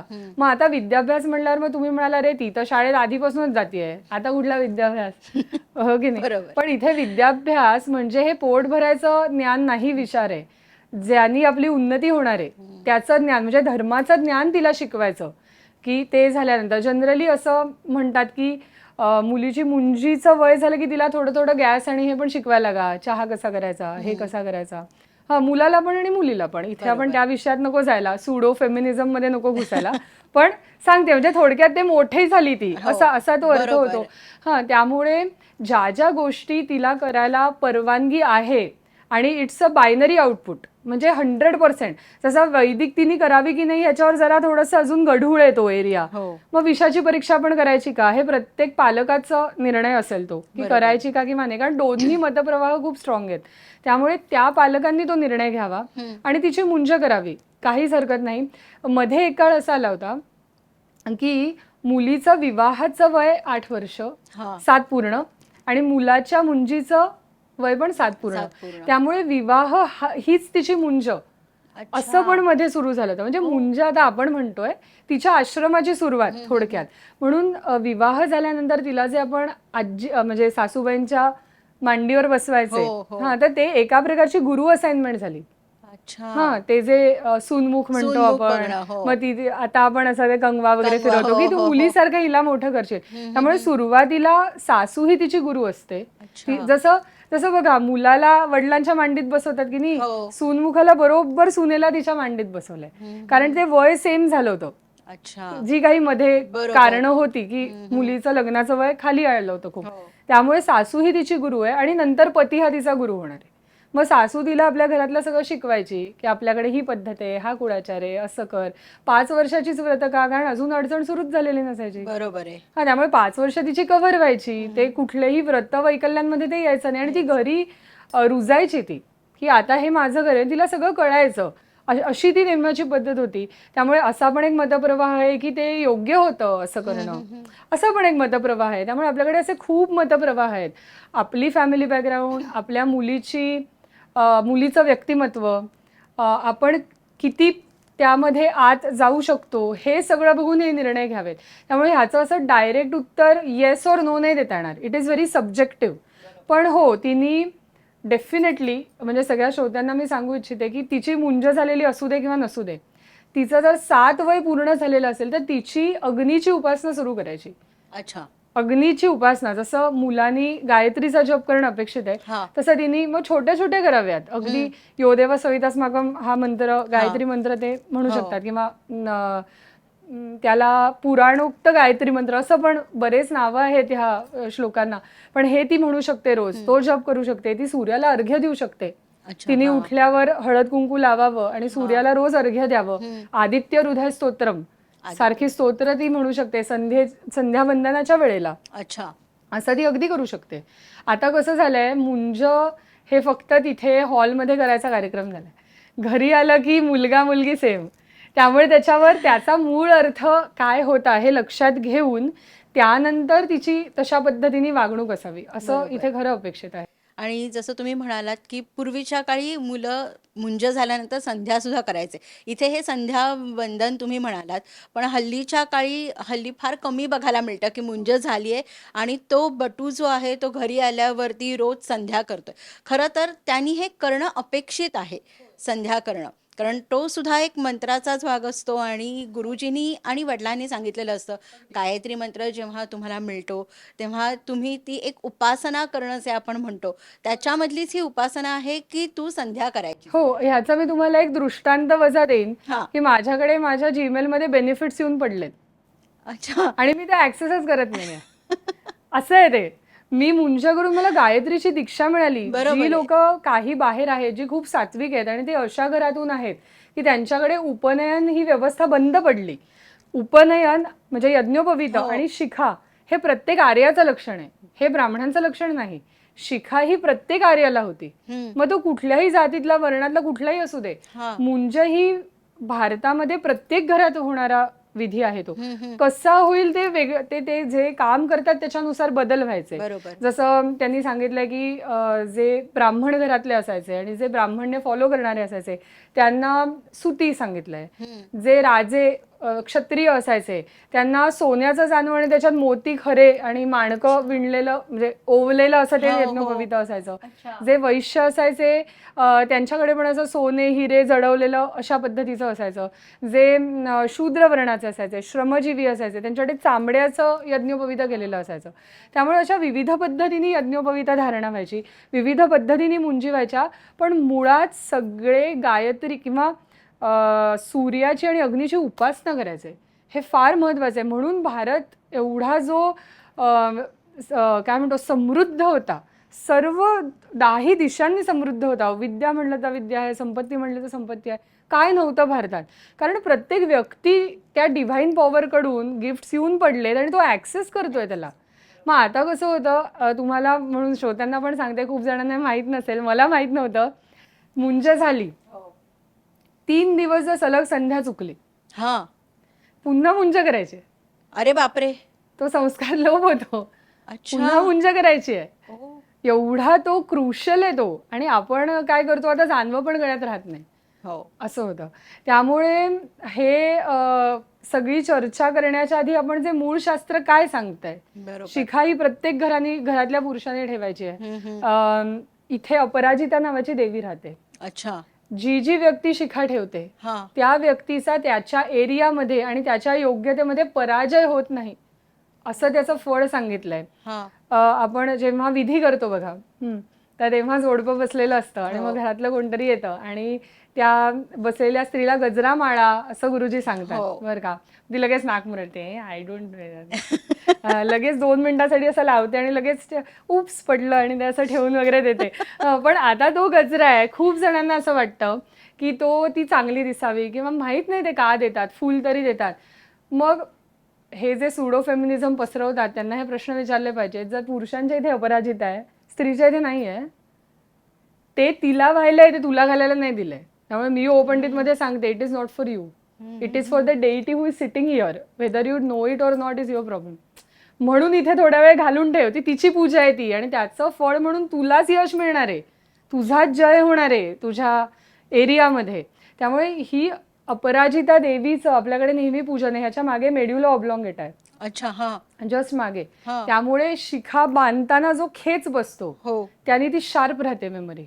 म्हणून आपल्याकडे पण बघा, स्त्रियांनी केस सोडायचं नाहीयेत वेणी कधी. घालायची असते. केस कधी सोडावेत हे लिहून ठेवलंय, कधी नाही सोडायचे केस. आपण जे आता केस सोडून बाहेर फिरतात हो. स्त्रिया, चुकीचं आहे ते, 100% चुकीचं आहे. ज्या केस सोडून विधीला बसतात 100% चुकीचं आहे. आम्ही ओ पंडितमध्ये जेव्हा लग्न मुंजी होतात हा. तेव्हा औक्षण करायला जेव्हा येतात, हो. 5 सुवासिनींनी येऊन औक्षण करा, तेव्हा मी जर तिथे असेन तर मी माईकवरनं अनाऊन्स करते, ज्या ज्या स्त्रिया औक्षण करायला वरती येणार आहेत त्यांनी केसाला क्लिप लावून वरती यावे. तुमच्याकडे क्लिप नसतील तर माझ्याकडे आहेत, मी देते. पण मोकळ्या केसांनी येऊन औक्षण करायचं नाही. आपल्याकडे ठरलेले आहेत ह्या गोष्टी. त्यामुळे स्त्रियांचे आंबाडे असायचे. हो. आणि आंबाड्याची पद्धत अशी की वेणी घालायची अशी आणि मग ती अशी वरती गुंडाळायची. गुंडाळायची. खेच बसतो ना इथे, तू बघा ही बरोबर आहे. बट अशी हो. खेचली जाते. खेचली जाते. Memory sharp. नाहीतर मग आता काय झालंय, फ्रीज पर्यंत जातो, का आले होते परत, अगं बाई विसरलेच, नंबर पाठ नाहीत, का आपली अशी अवस्था झाली आहे. खरंय, अगदी खरंय. कुठल्याही पद्धतीने आपण त्रासच देत नाहीये, ते शांत बस झोपा काढतायत ते न्यूरॉन्स आपले. त्यामुळे ह्या सगळ्या कसं केलंय आपल्या धर्मानी, अत्यंत सायन्सचा बेस असलेला आपला धर्म आहे. आणि त्यांनी ते सायन्स म्हणून मग काय, मग मला एकाने विचारलं की 4 तास मग मी असं ओढत बसलो तर सेम इफेक्ट येईल ना. म्हणलं हो, you can keep one employee for it. एक नोकर तुम्ही ठेवू शकता त्याच्यासाठी, ज्याचं कामच असेल की एव्हरी 2 अवर्स यायचं आणि तुझे खेचून द्यायचे केस थोडे. म्हणजे म्हणजे असं तुम्हाला याचं येस, पण हे शक्य नाही आहे. म्हणून मग ती शिखाबंधच त्यांनी सांगितलेला होता. म्हणजे धर्माच्या ह्याच्यामध्ये त्या गोष्टी त्यांनी इन्क्लूड केल्यात की आपल्याला आउट ऑफ द वे जाऊन ते बेनिफिट्स घ्यायची गरज नाही, ते आपोआप मिळत आहेत आपल्याला. त्यामुळे असं सगळं मुंज हा विषय आपण जेव्हा डिस्कस करतो तेव्हा मुलीची असो किंवा मुलाची असो, तो एक संस्कार आहे ब्रह्मचर्याश्रमाचा. मुंज झाल्याशिवाय विवाह होऊ शकत नाही आणि त्यामुळे मुलीची मुंज असण्याचे खूप चान्सेस आहेत. कारण आपल्याकडे दोन्ही मुलगा मुलगी भेद नाहीच आहे मुळात. मुलगी किंचित वरचढच आहे पहिल्यापासून, बरोबर. त्यामुळे मुलगा मुलगी भेद नाहीच आहे. त्यामुळे विवाह जर आपण करणार असू तर मुंजही व्हायला पाहिजे, त्याच्यानंतर समावर्तन व्हायला पाहिजे आणि मग विवाह केला पाहिजे. आणि हे फक्त ब्राह्मण किंवा CKP किंवा ज्यांच्याकडे आता मुंजी चालू आहे त्यांच्यासाठी नाही, हे प्रत्येक जातीपातीमध्ये हे आहे. काहींचं असं स्ट्रॉंग मत आहे की 3 वर्णांसाठीच आहे, पण आता 3 वर्ण असं काही राहिलेलंच नाही आहे. त्यामुळे सगळेच जवळपास सिमिलरच झालेत. त्यामुळे सगळ्यांचं आपण ते करू शकतो, काही हरकत नाही. सध्या जर ती गोष्ट केल्याने ते धर्माच्या जवळ येणार असतील ना तर आपण ते करायला पाहिजे, असं आमचं स्ट्रॉंग मत आहे. आणि त्याच्यामधनं तिच्या जीवनामध्ये सुद्धा बरेच बदल होऊ शकतात, तिच्या ज्ञानामध्ये नक्कीच नक्कीच, खूप बदल होऊ शकतात. Definitely definitely. आता जसं तुम्ही गजऱ्याचं उदाहरण दिलं, म्हणूनच मला वाटतं की पूर्वीच्या काळी जेव्हा हळदी कुंकू व्हायचं तेव्हा मुद्दामून केसात माळाला गजरा द्यायचे. आता आमच्या ओळखीत सुद्धा असे आहेत की ज्यांनी मागे आपण ज्याला भोवरा म्हणतो तर तो ठेवलेला आहे, शेंडी अजून ठेवलेली आहे. पण अशा व्यक्तीला अरे शेंडीवाला असं चिडवलं जातं. पण त्याच्या मागची जी भूमिका आहे किंवा आत्ता जे तुम्ही अतिशय खोलात जाऊन त्याची माहिती दिली, ह्याची माहिती नसते. हो बरोबर. आणि मग त्या मुलाला असं वाटतं की अरे मला सारखं चिडवलं जाते. मग कधी कधी त्यातनं नाही त्याला इथे मी नैराश्य तुम्हाला पण येतं. थोडंसं करेक्ट करू इच्छिते. मुलाला काहीच माहित नसतं, हा, कारण ही जी शिखा ठेवायची ती 3ऱ्या वर्षी ठेवायची. 3ऱ्या वर्षी चौल संस्कार सांगितलाय, अच्छा त्यानंतर शिखा ठेवायची आहे आणि मुंजीत ती बांधून उभं राहायचंय. हे अच्छा. खरी स्टेप आहे. जर 16 संस्कार आपण अभ्यास केले हो हो, तर मी माझ्या मुलाचं उदाहरण देते. त्याची आम्ही 3ऱ्या वर्षापासून शिखा ठेवलेली आहे. अच्छा. आणि पार्ले टिळक शाळेनी कधीही आम्हाला त्याच्याबद्दल काहीही ऑब्जेक्शन घेतलेलं नाही, आजपर्यंत नाही. त्यामुळे जिथे जिथे आम्ही एकत्र जातो मला विचारतो, अरे शाळेत चालतं? म्हणलं हो. तुम्हाला चालतं का आधी बघा, शाळेला चालतं, तुम्हाला चालतं का हे तुम्ही बघा.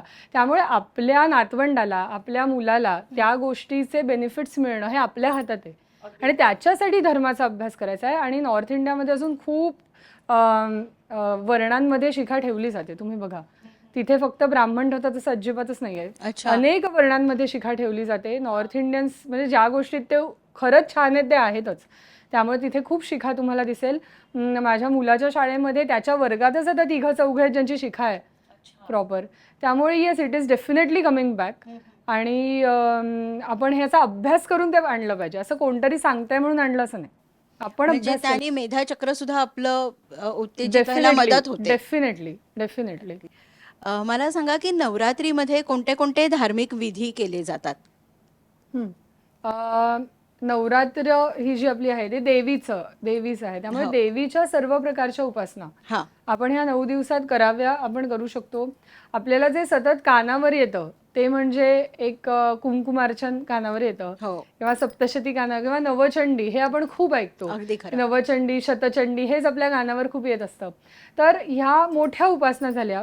तर अगदी छोटी म्हणजे काय की कसं असतं, हेच 9 दिवस ह्याच्यासाठी का ठेवले आहेत, ह्याच्या मागे पण खूप शास्त्र आहे. हम्म, की आत्ता जगदंबेचा, देवीचा जो कुठला डिव्हाइन एक ब्लेसिंग, आशीर्वाद हम्म, किंवा त्याचा जे गुणांचा संचय आहे, देवी ही गणपतीपेक्षा वेगळी दिसते. म्हणजे तिच्यात काहीतरी वेगळे गुण आहेत. ते तत्व आपण जर अगदी व्यवस्थित म्हणायचं तर कुठलं तत्व प्रधान आहे. हम्म. गणपतीमध्ये गणेश तत्व प्रधान असतं, महाशिवरात्रीला शंकराचं तत्व प्रधान असतं, तसं आत्ता देवीचं तत्व प्रधान असतं. म्हणून देवीची सर्व पद्धतीने आराधना आपण ह्याच्यात करावी. हा, अगदी सोपी एक आराधना मी तुम्हाला सांगते की घरातल्या प्रत्येक स्त्रीनी, हम्म, आपल्या जवळपास सगळ्यांच्या घरात अन्नपूर्णा असते हो. किंवा आपल्या देवीचे टाक असतात, हो, अंघोळ करून यायचं आणि शुद्ध प्रतीचं हळद कुंकू तिला व्हायचं, नमस्कार करायचा. हम्म, ओके. एवढी उपासना केली तरी भरपूर झाली. अच्छा. पण नियमित 9 दिवस करायची. काही जण उपवास करतात, हम्म. चालेल, पण उपवास केलाय म्हणजे डबल खातोय आणि देवीकडे बघितलं पण नाही, मग त्याला काही अर्थ नाही राहिला. आज बरोबर. देवी आहे म्हणून आपण करतोय ना. अगदी खरं. हा, किंवा 9 दिवस वेगवेगळ्या स्त्रियांच्या कुमारी पूजन तर केलंच जातं, हो पण आपण एका स्त्री तत्वाची पण पूजा करावी. बरोबर. मग ती सर्व स्तरातल्या स्त्रिया असू देत, आपल्यासारख्या घरातल्या, आपल्याला हेल्पर म्हणून ज्या असतात त्या असू देत, पण एक स्त्री तत्वाची, ती देवीच्या रूपात तिची ती पूजा चालू आहे. अशा खूप छोट्या छोट्या आणि सोप्या गोष्टी पण आपण करू शकतो, की ज्याच्यामध्ये हे आपलं सगळं घरातल्या घरात आपण करू शकतो. मग देवीला अशा पद्धतीने काहीतरी करावं, की मी रोज देवीला काहीतरी गोड करेन. मग आज अगदी गुळ पोहे केले, आज शिरा केला, आज खीर केली, पुरण केलं देवीसाठी म्हणून. बाकी कोणासाठी नाही, कुलदेवीसाठी, माझ्या कुलदेवीसाठी मी करते. दरवेळेस अगदी तो अभिषेकच पाहिजे, हेच ते करावं, ते करू नका असं मी अजिबात म्हणत नाहीये हां. पण ज्या लोकांना ते शक्य नाही तर हे तरी करावं, मुद्दाम करावं ह्याच्यामध्ये, म्हणजे त्या देवीचा आपल्याला आशीर्वाद मिळतो. अजून थोडेसे वरच्या लेव्हलचे किंवा जास्त वेळ, मी जेव्हा लेव्हल म्हणते तेव्हा मी फळ वगैरे ह्यानी म्हणत नाहीये. बरोबर. एखाद्या विधी जेव्हा आपण ठरवतो हो तेव्हा काय बघायचं, पहिली गोष्ट माझ्याकडे वेळ किती आहे, बरोबर. दुसरी गोष्ट माझं बजेट काय आहे, आणि तिसरी गोष्ट की ह्याच्यातनं मला काय अपेक्षित आहे. काही निष्काम कर्म असतात की मी देवीची भक्ती म्हणून करते, मला काही नको, सगळं भरपूर दिलंयस तू आई असं आपण म्हणतो. काही वेळेला आपण काम्य पद्धतीने करतो. तर माझा संकल्प काय ह्याच्यावरती निश्चित होतं की विधी कुठला करायचा आहे. मग आपल्याकडे थोडा वेळ आहे तर देवीचा गुरुजींना बोलवून अभिषेक करून घ्यावा. देवी तत्वाचा आपण करतोय त्यामुळे कुठलीही देवी चालेल, लक्ष्मी चालेल, अन्नपूर्णा चालेल, आपल्याकडचे टाक चालतील, कुठलेही चालतील. ते देवीचं योग्य ते सूक्त निवडतील आणि अभिषेक करतील. पाण्याचा करावा शक्यतो, पाण्यामध्ये सगळं आहे कारण.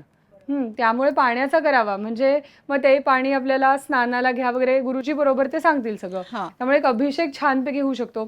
एक असा विधी आहे जो खूप प्रसिद्ध नाहीये काही कारणाने.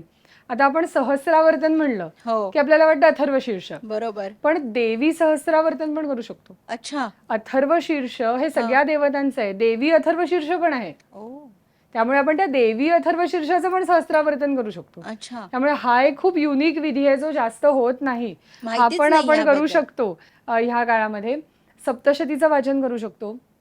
मग 9 दिवस येऊन गुरुजी रोज सप्तशतीचा पाठ वाचून जात आहेत. अच्छा. तर 9 दिवस जमत नसेल, 1 दिवस वाचून जात आहे. ज्यांना 1 दिवस जमत नाही त्यांनी ऑफलाईन एखाद्या गुरुजींकडनं वाचून घ्यावा, की बाबा आता मला नाहीये सुट्टी, काय करणार, हा, किंवा घरी काही अडचण आहे, नाही करू शकत, गुरुजींना बोलवण्याची परिस्थिती नाही, मग ऑफलाईन तरी करून घ्यावा, थोडं तरी त्याच्यात पुण्य मिळतं.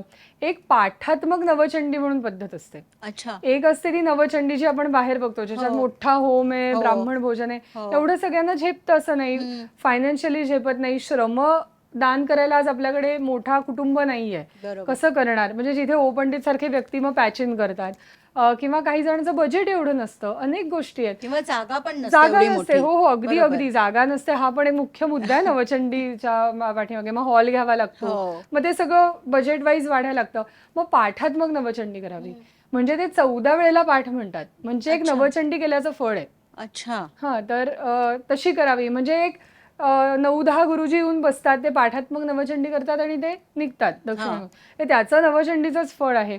किंवा एखादा असा पण आहे की साधा होम करतात, म्हणजे देवीची षोडशोपचारे पूजा हा. आणि एक 108 आहुत्या तिच्या नावाने, अच्छा. असा एक छोटासा कॉम्पॅक्ट विधी खूप जण करून घेतात. हा. त्यामुळे असे विविध प्रकारे आपण करू शकतो. ज्यांना स्तोत्रमंत्र आवडतात त्यांनी आपल्या देवीचा जप करावा, ललिता सहस्त्रनाम सारखं स्तोत्र म्हणावं, जे ललिता पंचमीला करतात. हो, नेहमी करावं. किंवा देवीची सहस्त्रनामं आहेत, जशी विष्णूची सहस्त्रनाम आहेत, ती म्हणावीत, नामावली वाचून काढावी. किंवा आणखीन एक खूप युनिक गोष्ट सांगते तुम्हाला, की देवी भागवत आपल्याकडे, श्रीमद भागवत खूप होतं, देवी भागवत आपल्याकडे खूप ऑर्गनाईज होत नाहीत, पण मकरंद बुवांसारख्या बुवांची देवी भागवत युट्यूबवर आहेत. आपण ठरवावं की 9 दिवस 5 मिनिटं का होईना मी देवी भागवत ऐकेन, म्हणजे ज्या प्रश्नांची उत्तर आपल्याला भागवतातून मिळत नाहीत. जसं उदाहरणार्थ की नंद यशोदेनी असं काय केलं होतं की कृष्ण त्यांच्याकडे गेला, आपल्याला वाटतं की नाही, किंवा देवकी वसुदेवानी असं का केलं होतं की काय झालं होतं की त्यांना विरह झाला, अशी जी प्रश्नांची उत्तरं अनुत्तरित भागवतात आहे ती देवी भागवतांनी सांगितली. हा, त्यामुळे 5 मिनिटं का होईना देवी भागवत ऐकावं, ते कानावर पडू देत शब्द. अशा पद्धतीचे विविध संकल्प आपण ह्या नवरात्रीच्या काळात करू शकतो. खूपच छान. आणि मला वाटतं देवी भागवताची ही कल्पना खरंच चांगली आहे, की त्यानिमित्ताने आपल्याला आपल्या धर्माबद्दल अजून माहिती मिळते, की काय आहे आपला धर्म, काय सांगतोय आणि त्याची मुळं किती खोलवर रुजलेली आहेत. कारण आपल्याला वरवरचं ज्ञान असतं आणि जे फारच उथळ असतं. तर त्यामुळे हे जर का आपण देवी भागवत ऐकलं, तर त्यातनं आपले खरंच म्हणजे रोजच्या आयुष्यातल्या प्रश्नांना सुद्धा उत्तरं त्यातून मिळू शकतात. मला हे जाणून घ्यायला आवडेल, की एखाद्या कुटुंबाला आपल्या कुटुंबाचं कल्याण करून घ्यायचं असेल, तर त्यांनी काय करायला हवं आणि वैदिक जीवन पद्धती म्हणजे काय? खूप छान प्रश्न आहे. कारण आपण मूळ धर्मापासून धर्मग्लानीचा मध्ये खूप मोठा काळ गेलाय. तर आपण मूळ धर्मापासून खूप लांब आलोय आणि आपल्याला ज्या तुमच्या धर्मातल्या गोष्टी गोष्टी म्हणून सांगितलं जातंय, ते मूळ शास्त्र नसून मध्ये जे काही इन्व्हेजन्समुळे वगैरे परिस्थिती निर्माण झाली होती. जसं आपल्याकडे सतीची पद्धत नाहीये. आपल्याकडे सहगमन हा मूळ शब्द आहे. हां. पण ती सुद्धा अशी नेहमी केली जाणारी गोष्ट नाहीये. एखादी केस झाली असेल कुठेतरी. हं, हं. हां, त्यामुळे अशा आपल्या डोक्यामध्ये चुकीच्या गोष्टी रुजवल्या गेल्या. त्यामुळे आपल्याला जर त्या सगळ्यातून आधी मुळात बाहेर यायचं असेल, तर एका कुटुंबानी काय करावं किंवा कसं होतं माहिती आहे, हे एक उपनिषदातलंच वाक्य आहे, की आपल्याला काहीच कळत नाहीये. हे आपल्याला जेव्हा कळतं, तेव्हा आपल्याला कळायला लागतं.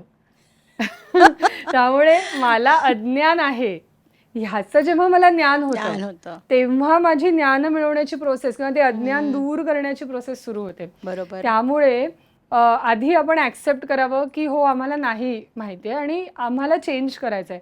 प्रत्येक घरात काही ना काही संकट असतात.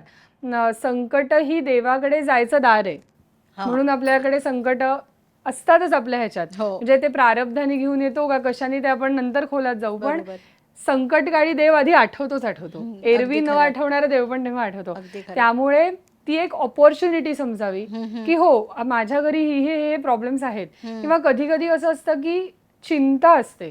खरं तसं म्हणलं तर काहीच नसतं एवढं. बाहेरच्या व्यक्तीला वाटेल हा उगीच काळजी करतो. पण आपल्याला आतून चिंता आहे, की काय होईल, काही असू शकतं.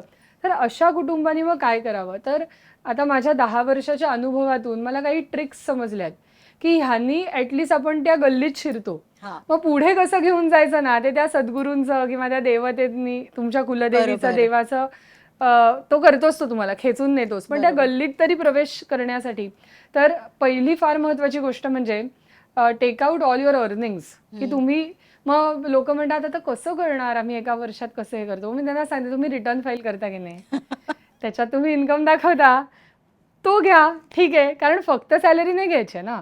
बरं, आणि फक्त नवऱ्याचा नाही, बायकोचं पण घ्या. घरी पेन्शन काय येते, FDचा इंटरेस्ट किती आलं, सगळं ॲड करा. काय एक अमाऊंट येईल, 100 रुपये आली उदाहरणार्थ. तर आपलं धर्मशास्त्र असं सांगतं की 10% जे तुमचं इन्कम आलंय त्याच्यात 10% तुम्ही धर्मावरती आणि पितरांवरती खर्च केलेत आयुष्यभर, हां. तर तुम्हाला जवळपास 88 ते 90% तुमची संकटं विरघळतात. अच्छा.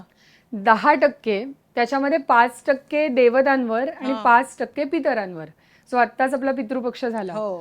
5%. त्यामुळे ज्या कुटुंबाला खरंच त्यांचं कल्याण करायचं, म्हणजे मनापासून आमचं कल्याण व्हावं, आमच्या मुलांचं कल्याण व्हावं वाटतं, त्यांनी बसावं आणि हा आधी मेंटल एक्सरसाइज करावा.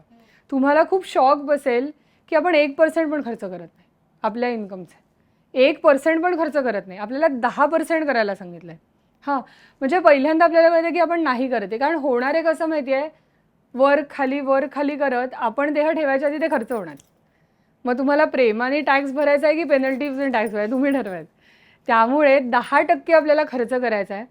प्रयत्न करायचा. पहिल्या वर्षी असं होतं कुठे करू, हां तर ठीक आहे मी बाजू, म्हणून मी सांगते की बजेटिंग करा, की मला ह्या वर्षी हे विधी करायचे आहेत, त्याचे पैसे बाजूला काढायचे. हे असं बजेटिंग करून ठेवायचं, मला 10% खर्च करायचे. ही पहिली ट्रिक आहे ह्याच्यात घुसण्याची. दुसरं फार महत्त्वाचं, आपल्या कुलदेवी ही आपली मुख्य असते. हो. आणि कुलदेव थोडासा सपोर्ट करणारा, लक्ष ठेवणारा, इथे पण स्त्रीला वर आहे बरं का, लक्षात ठेवा. त्यामुळे आपल्या कुलदेवीचं काहीतरी करत चला. मग अगदी जसं मी नवरात्रीत करा म्हणलं, ते रोज करा. हळदी कुंकू अन्नपूर्णेला वाहा, कुलदेवीचं स्मरण करा. वर्षातून एकदा देवीला जाऊन या. तिथे हा विचार करू नका ह्या साड्यांचं काय होतं, तुम्ही तुमचं कर्तव्य करा. छान ओटी नारळाची हे भरा. अशी साडी देवीला द्या जी तुम्ही नेसाल. अशी साडी देऊ नका की जी पोतेरं होणार आहे. देवीला कळणार नाही का, कळणार तिला. त्यामुळे असं नाही करायचं. आपण अगदी मनापासून करायचं.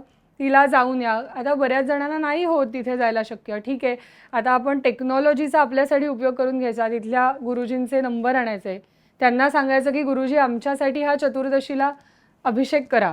देवीचे दिवस कुठले? प्रत्येक देवतांचे दिवस ठरलेले आहेत. हा देवीचे दिवस अष्टमी, नवमी, चतुर्दशी. हा त्यामुळे काही जणांना जर असं झालं की नवरात्रीत गुरुजी नाही मिळाले उपलब्ध, ते चतुर्दशीला पण करू शकतात अच्छा देवीचं. म्हणजे ओके. तरी अजून ऑस्पिशियस पिरियड आहे, आहे, चालूच चालू आहे तो. आहे, बरोबर. करू शकतात, चतुर्दशीला पण करू शकतात. अच्छा. आणि एरवी सुद्धा अष्टमी, नवमी, चतुर्दशी ह्या दिवशी आपल्या योगेश्वरी आता असते कोकणासांची, किंवा जी जी आपली आहे रेणुका माता आहे, हो. जिथे जिथे आपली कुलदेवी आहे तिथल्या गुरुजींना सांगा ह्या दिवशी हा असा असा तुम्ही अभिषेक करा, मी जीपे करतो.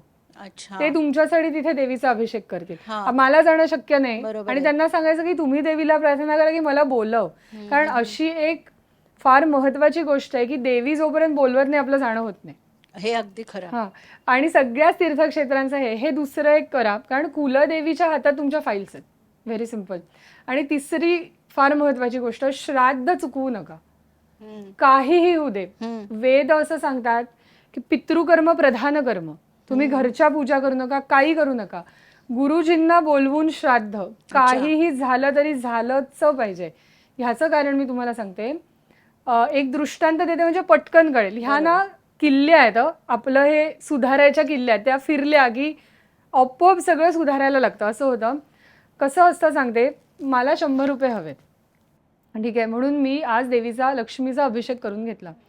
तो सगळा छान झाला, मंत्र छान झाले, माझी श्रद्धा होती, कारण मला हवेत 100 रुपये. देवीनी ते काढले पण बाजूला की हिला 100 रुपये पाठवा. हां. आणि आता देवी काय म्हणते, ह्या जीवात्म्यानी, ह्या व्यक्तीनी, जिचं आता हे नाव आहे, तिने असं 100 रुपये तिला मी देतेय, तर हिचे पितृ कुठे आहेत? घेऊन जा. आपण काय करतो, आपण श्राद्ध काही करत नाही. बरोबर. ते पितृ जागेवरच नसतात. हा ते तडफडत असतात भुकेनी, ते कुठल्या तरी संकटात असतात, ते जागेवर नसतात. मग लक्ष्मी देवीची व्यवस्था खूप शोधाशोध करते, तिला नाही मिळत. मग तिच्याकडे जातं, फाईलमध्ये लिहिलं जातं नॉट अवेलेबल. मग ती म्हणते की ओके. मग ती जरा प्रयत्न करते, 4 ठिकाणून कळतं की ह्यांनी श्राद्ध केलं, जरा हे करायला की बाई हे, तरी आपण नाही करत. मग ती परत लिहिते नॉट अवेलेबल. आणि मग ती काय करते, ह्या जीवात्म्याच्या सोलला ते पैसे चिकटवून ठेवते की हिला 100 रुपये मिळणार आहे. कारण आपण केलेलं कुठलंही कर्म वाया जातच नाही, ही गोष्ट मनाची पक्की ठरवा. तुम्हाला जर मी केलेल्या पूजेचं फळ ह्याच जन्मी हवंय, पितृकृपा असली पाहिजे, पितृकृपा असली पाहिजे, तरच ते मिळणार आणि तेवढ्या तीव्रतेने मिळणार. मग काय होतं, मी आयुष्यभर श्राद्ध करत नाही, गेल्यानंतर माझं काही अंत्येष्टी कोणी करत नाही, बरोबर, काहीतरी कसं तरी माझा कुठेतरी होतो जन्म, आणि मग मला एकदम 100 रुपयाची लॉटरी लागते. अरे कुठून मिळाले? लॉटरी लागली. लक, नो लक, कुठल्या तरी ह्याच्यात काहीतरी केलेलं आहे. देव आपल्याकडे 1 रुपया पण ठेवत नाही, त्यांनी तुला द्यायचंच होते, ते असं काहीतरी तुझं प्रारब्ध जुळून आलं की तुला लॉटरी लागली. मग आपण केलेल्या पूजेचं फळ जर मला ह्याच जन्मी हवंय, तर पितृकृपा अत्यंत महत्वाची आहे. त्यामुळे तुम्ही बघा, मुंजी असतात, लग्न असतं, त्याच्यामध्ये नांदी श्राद्ध करतात, पितरांचं श्राद्ध आहे ते. हा. त्यामुळे श्राद्ध विधी काहीही झालं तरी चुकवू नका. मी अशा लोकांना पर्सनली ओळखते जे दर दर्शामावसेला श्राद्ध करतात. अच्छा. दर दर्शामावसेला म्हणजे दर अमावसेला, जवळपास सगळ्या दर्शामावसे असतातच, एखादीच दुसरी कुहू किंवा अशी येते. मग याला अशी लोक माहिती आहेत की आपल्याला वर्षाची 96 श्राद्ध करायचे. आजही गुरुजींना बोलवून 96 श्राद्ध करणारी माणसं आहेत. अच्छा. आणि आपल्याला अत्यंत ती सक्सेसफुल दिसतात. मला इथनं नाव नाही घेता येणार, मी नावं घेत नाही फक्त, पण अशी माणसं आहेत जी वर्षाची 96 श्राद्ध करतात, कारण त्यांना ती किल्ली समजली, त्यांना किल्ली समजली. पितरांची कृपा असेल तर आपण धन कनक समृद्धी रस्तू आणि संतती आणि संपत्ती ह्याची चिंता ते मिटवतात. ते काय जादू करतात, ओ पंडित मध्ये अनेक अनुभव आहेत, आम्हालाच आहेत, गुरुजींना तर खूपच असतील, खूप आमच्यापेक्षा तर खूप जास्त असतील त्यांना अनुभव. संतती आणि संपत्ती, कारण हे बघा, आपण एका कुटुंबाचं बोलतोय, त्यांना टिपिकली चिंता मुलांची असते, अगदी खरं, किंवा त्यांना आपल्या ऍसेट्सची चिंता असते की बाबा ह्याचा कधी रिडेव्हलपमेंटला जाणार, कधी पूर्ण होणार, आम्हाला कधी मिळणार, मला चढता येईल का, एवढी त्यांना चिंता. ऍसेट्स म्हणजे संपत्ती आणि संतती. संततीचा अर्थच असा आहे की वंश चालू राहावा, संततधार असावी त्याच्यामध्ये. बरोबर. हा, संतती आणि संपत्तीची चिंता मिटवतं ते. हम्म. ते काय करतात जादू त्यांना माहिती. चिंता नाही वाटत आपल्याला. अच्छा. नाही नाही, होणार ते, बरोबर होणार. आणि होतं पण, व्यवस्थित होतं. भले उशीर होईल पण होईल. होतं ते. उशीर पण काही कारणांनीच होत असतो. अच्छा. फार महत्वाचं आणखीन, एका हा. कुटुंब ज्या गोष्टीला घाबरतं, हा. जे आपण कोविडमध्ये घाबरलो, हम्म. अपमृत्यूला आपण घाबरतो. हो. एखादा व्यक्ती खूप आजारी आहे आणि त्या आजारपणात गेला तर कुठेतरी मनाची तयारी होते. बरोबर. पण अपमृत्यूला सगळे घाबरतात हम्म. की अरे घरी यायला निघालं होतं आणि आला नाही. शॉक बसतो सगळ्यांना. जर आपली पितृदेवता प्रसन्न असेल तर ती आपल्या घरी अपमृत्यू करू देत नाही. अच्छा. ती भांडते वरती, नाही माझ्या घरच्यांच्या सगळ्याचं, त्याच्या प्रारब्धात मरण आहे ना, ठीक आहे तू घेऊन जा त्याला, पण त्याला सिग्नल्स दे. ठीक आहे, आठवडाभर तरी तो आजारी असू दे आणि मग जाऊ दे. असा धाडकन अच्छा. गेलाय असं ते करू देत नाही. ते आपल्यासाठी भांडतात तिथे. त्यामुळे आपल्या पितरांची कृपा, हा. आपल्या पितृदेवतांना आपण जो भाग द्यायचा आहे, जो पितृऋण म्हणतो, बरोबर. ते जे कुटुंब करतं त्यांच्याकडे चिंता नसतात. हा, ते गरीब असतील काही हरकत नाही, पण ते मीठ भाकरी खाऊन मस्त असतात. गाढ झोप लागते बघा रात्री त्यांना. हो. एसी नसतो, फॅन नसतो, पोटभर अन्न नसतं, गाढ झोप लागते. त्यांच्याकडे मुलं बाळ व्हायला प्रॉब्लेम नसतो. सगळं व्यवस्थित चालू असतं, कारण ते त्यांच्या त्यांच्या ज्ञानाप्रमाणे, अधिकाराप्रमाणे पितरांचं करत असतात. हे त्याच्या मागचं एक गुपित आहे. त्यामुळे आपली कुलदेवी, आपलं इन्कमच्या 10% आपण धर्माला देणं, हा. आणि आपलं पितृकर्म, हे जर फॅमिली उत्तम करायला लागली, मनापासून करायला लागली, तर त्या कुटुंबाचं कल्याणच होणार. कोणी प्रयत्न केला कल्याण करायचा तरी ते होऊ देणार नाहीत, ते कल्याणच होणार.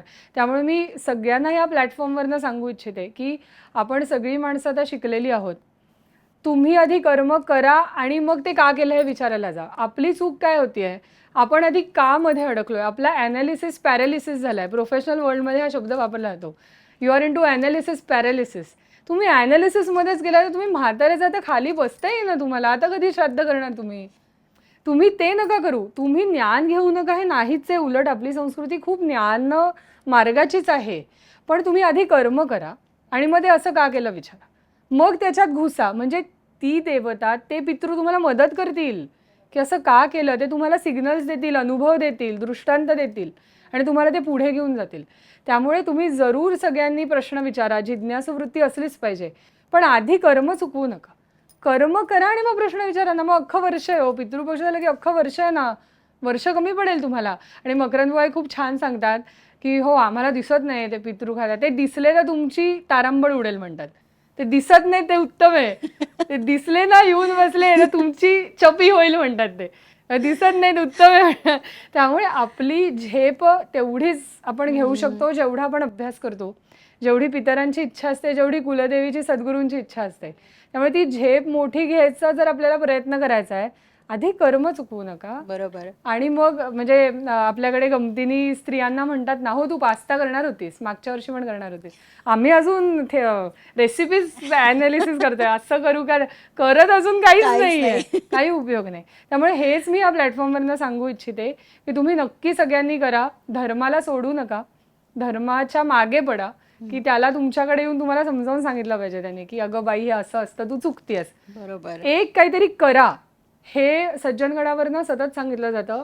तुम्ही चुका, 2 रस्ते जातात ना, तुम्ही इथे उभं राहून विचारच करत बसता, इथे जाऊ की ही आजी करायची, हे असं काय.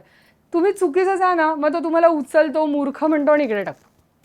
चुका तरी 100% चुका तरी, असं ते सांगतात. पण तुम्ही प्रयत्नच करत नाही. Yes yes. त्यामुळे हे अगदी आपण केलं पाहिजे आणि हे उत्सव आणि हे सगळं त्यासाठी आहे. खूप छान माहिती तुम्ही सांगितलीत. आणि आता जसं तुम्ही म्हणालात की पितृऋण, आणि तुम्ही तुमच्या कुलदेवतेचं दर्शन घ्यायला निदान वर्षातनं एकदा तरी जा, कारण हे जर का केलं तर ते तुमच्याकरता ढालीसारखे उभे असतात अगदी अगदी भक्कमपणे. अगदी. आणि त्यामुळे तुमच्यावरती जर का त्यांचा वरदहस्त असेल, आशीर्वाद असेल, तर नेहमीच तुमच्या आयुष्यामध्ये चांगलं हे होतच राहणार आहे. आणि तुम्हाला खरंच जसं तुम्ही म्हणालात की जे हे करतात त्यांना चिंता नसते, सुखाची झोप मिळते, तर ती नक्कीच तुम्हाला मिळेल जर का तुम्ही हे कार्य केलं तर. आता मला शेवटचे 2च प्रश्न विचारायचे आहेत. पहिला प्रश्न असा आहे की ज्यांना कोणाला ह्या क्षेत्रामध्ये यायचं आहे त्यांनी काय पूर्वतयारी करून ह्या क्षेत्रामध्ये यावं? म्हणजे पौरोहित्य कोणाला पौरोहित्यामध्ये. करायचंय? हो. जसं मी मगाशी सांगितलं की आधी वैदिक उपासना काय असते हो. ह्याची पूर्ण माहिती काढून आपले जे घरचे गुरुजी आहेत हम्म. त्यांच्याबरोबर बसून की बाबा आम्हाला असं असं ह्या क्षेत्रात यायचं आहे, मला माझ्या मुलाला पौरोहित्य एक गुरुजी म्हणून त्यांनी हा. करावं काम, असं मला माझी इच्छा आहे.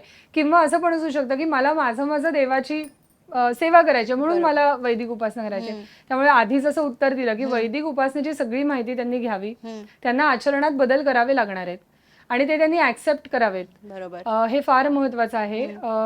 आणि अध्यात्माची बैठक त्यांनी पक्की हवी. वाढवलीच पाहिजे. मग त्याच्यामध्ये सगळंच आलं. जे विविध प्रवचन कीर्तन आहेत हम्म.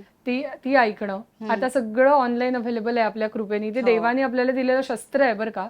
नाहीतर आम्ही कोणतरी ओझाजींना कसं ऐकणार होतो, शक्य नव्हतं. पण आपल्या युट्यूबवरती सगळं अवेलेबल आहे, ते तुम्ही ऐका. अध्यात्माची बैठक नसेल तर ती झेप मोठी नाही आहे. मग ते पोट सांभाळणारे वगैरे असे जे चुकीच्या नावानी बोलवले जातात. आध्यात्मिक बैठक पाहिजे, सत्वगुणाचं प्रभुत्व पाहिजे, तर काही गोष्टी होऊ शकतील. तर त्यांनी असं सगळं करून ही सुरुवात करावी. अच्छा.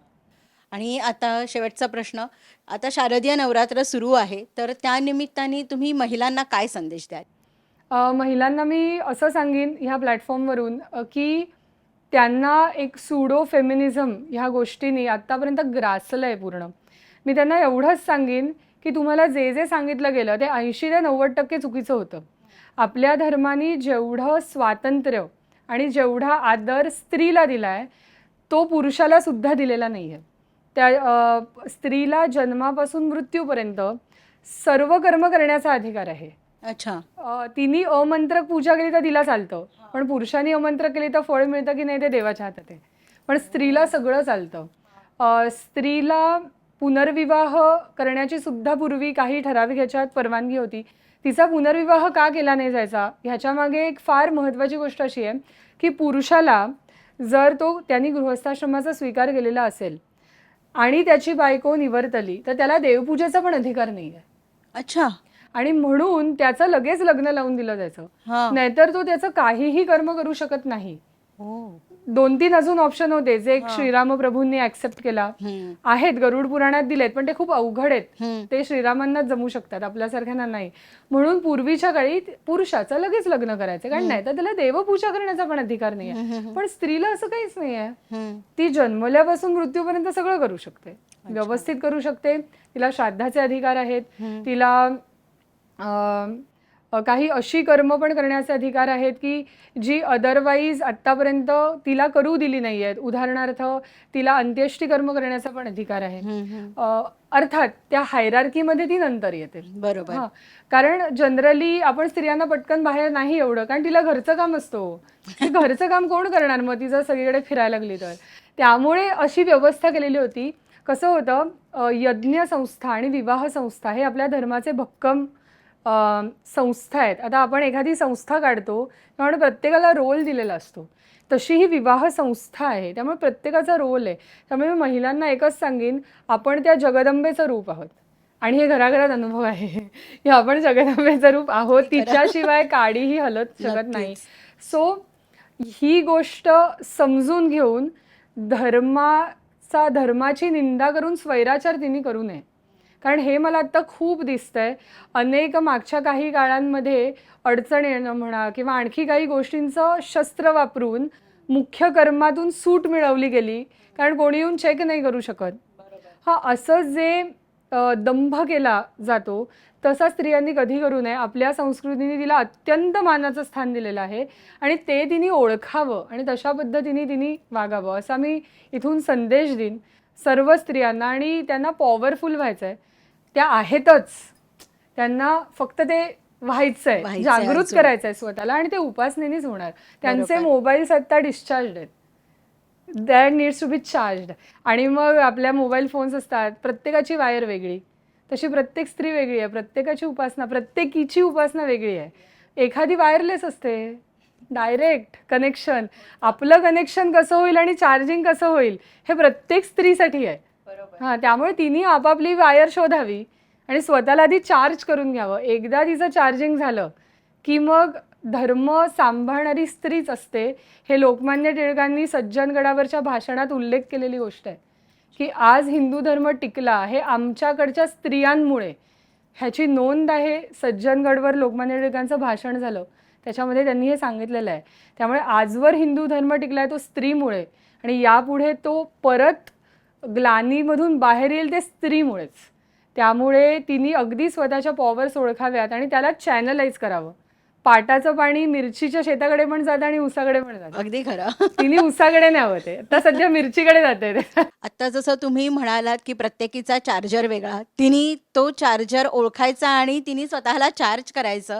खरंच तर रसिक हो, आज आपण opandit.comच्या सौ मृदुला बर्वे मलिक यांच्याशी संवाद साधला. त्यांनी इतकी सखोल माहिती आपल्याला दिली आणि त्याचा आपण कसा उपयोग करून घ्यायचा आहे आपल्या आयुष्याकरता हे आपल्या हातात आहे.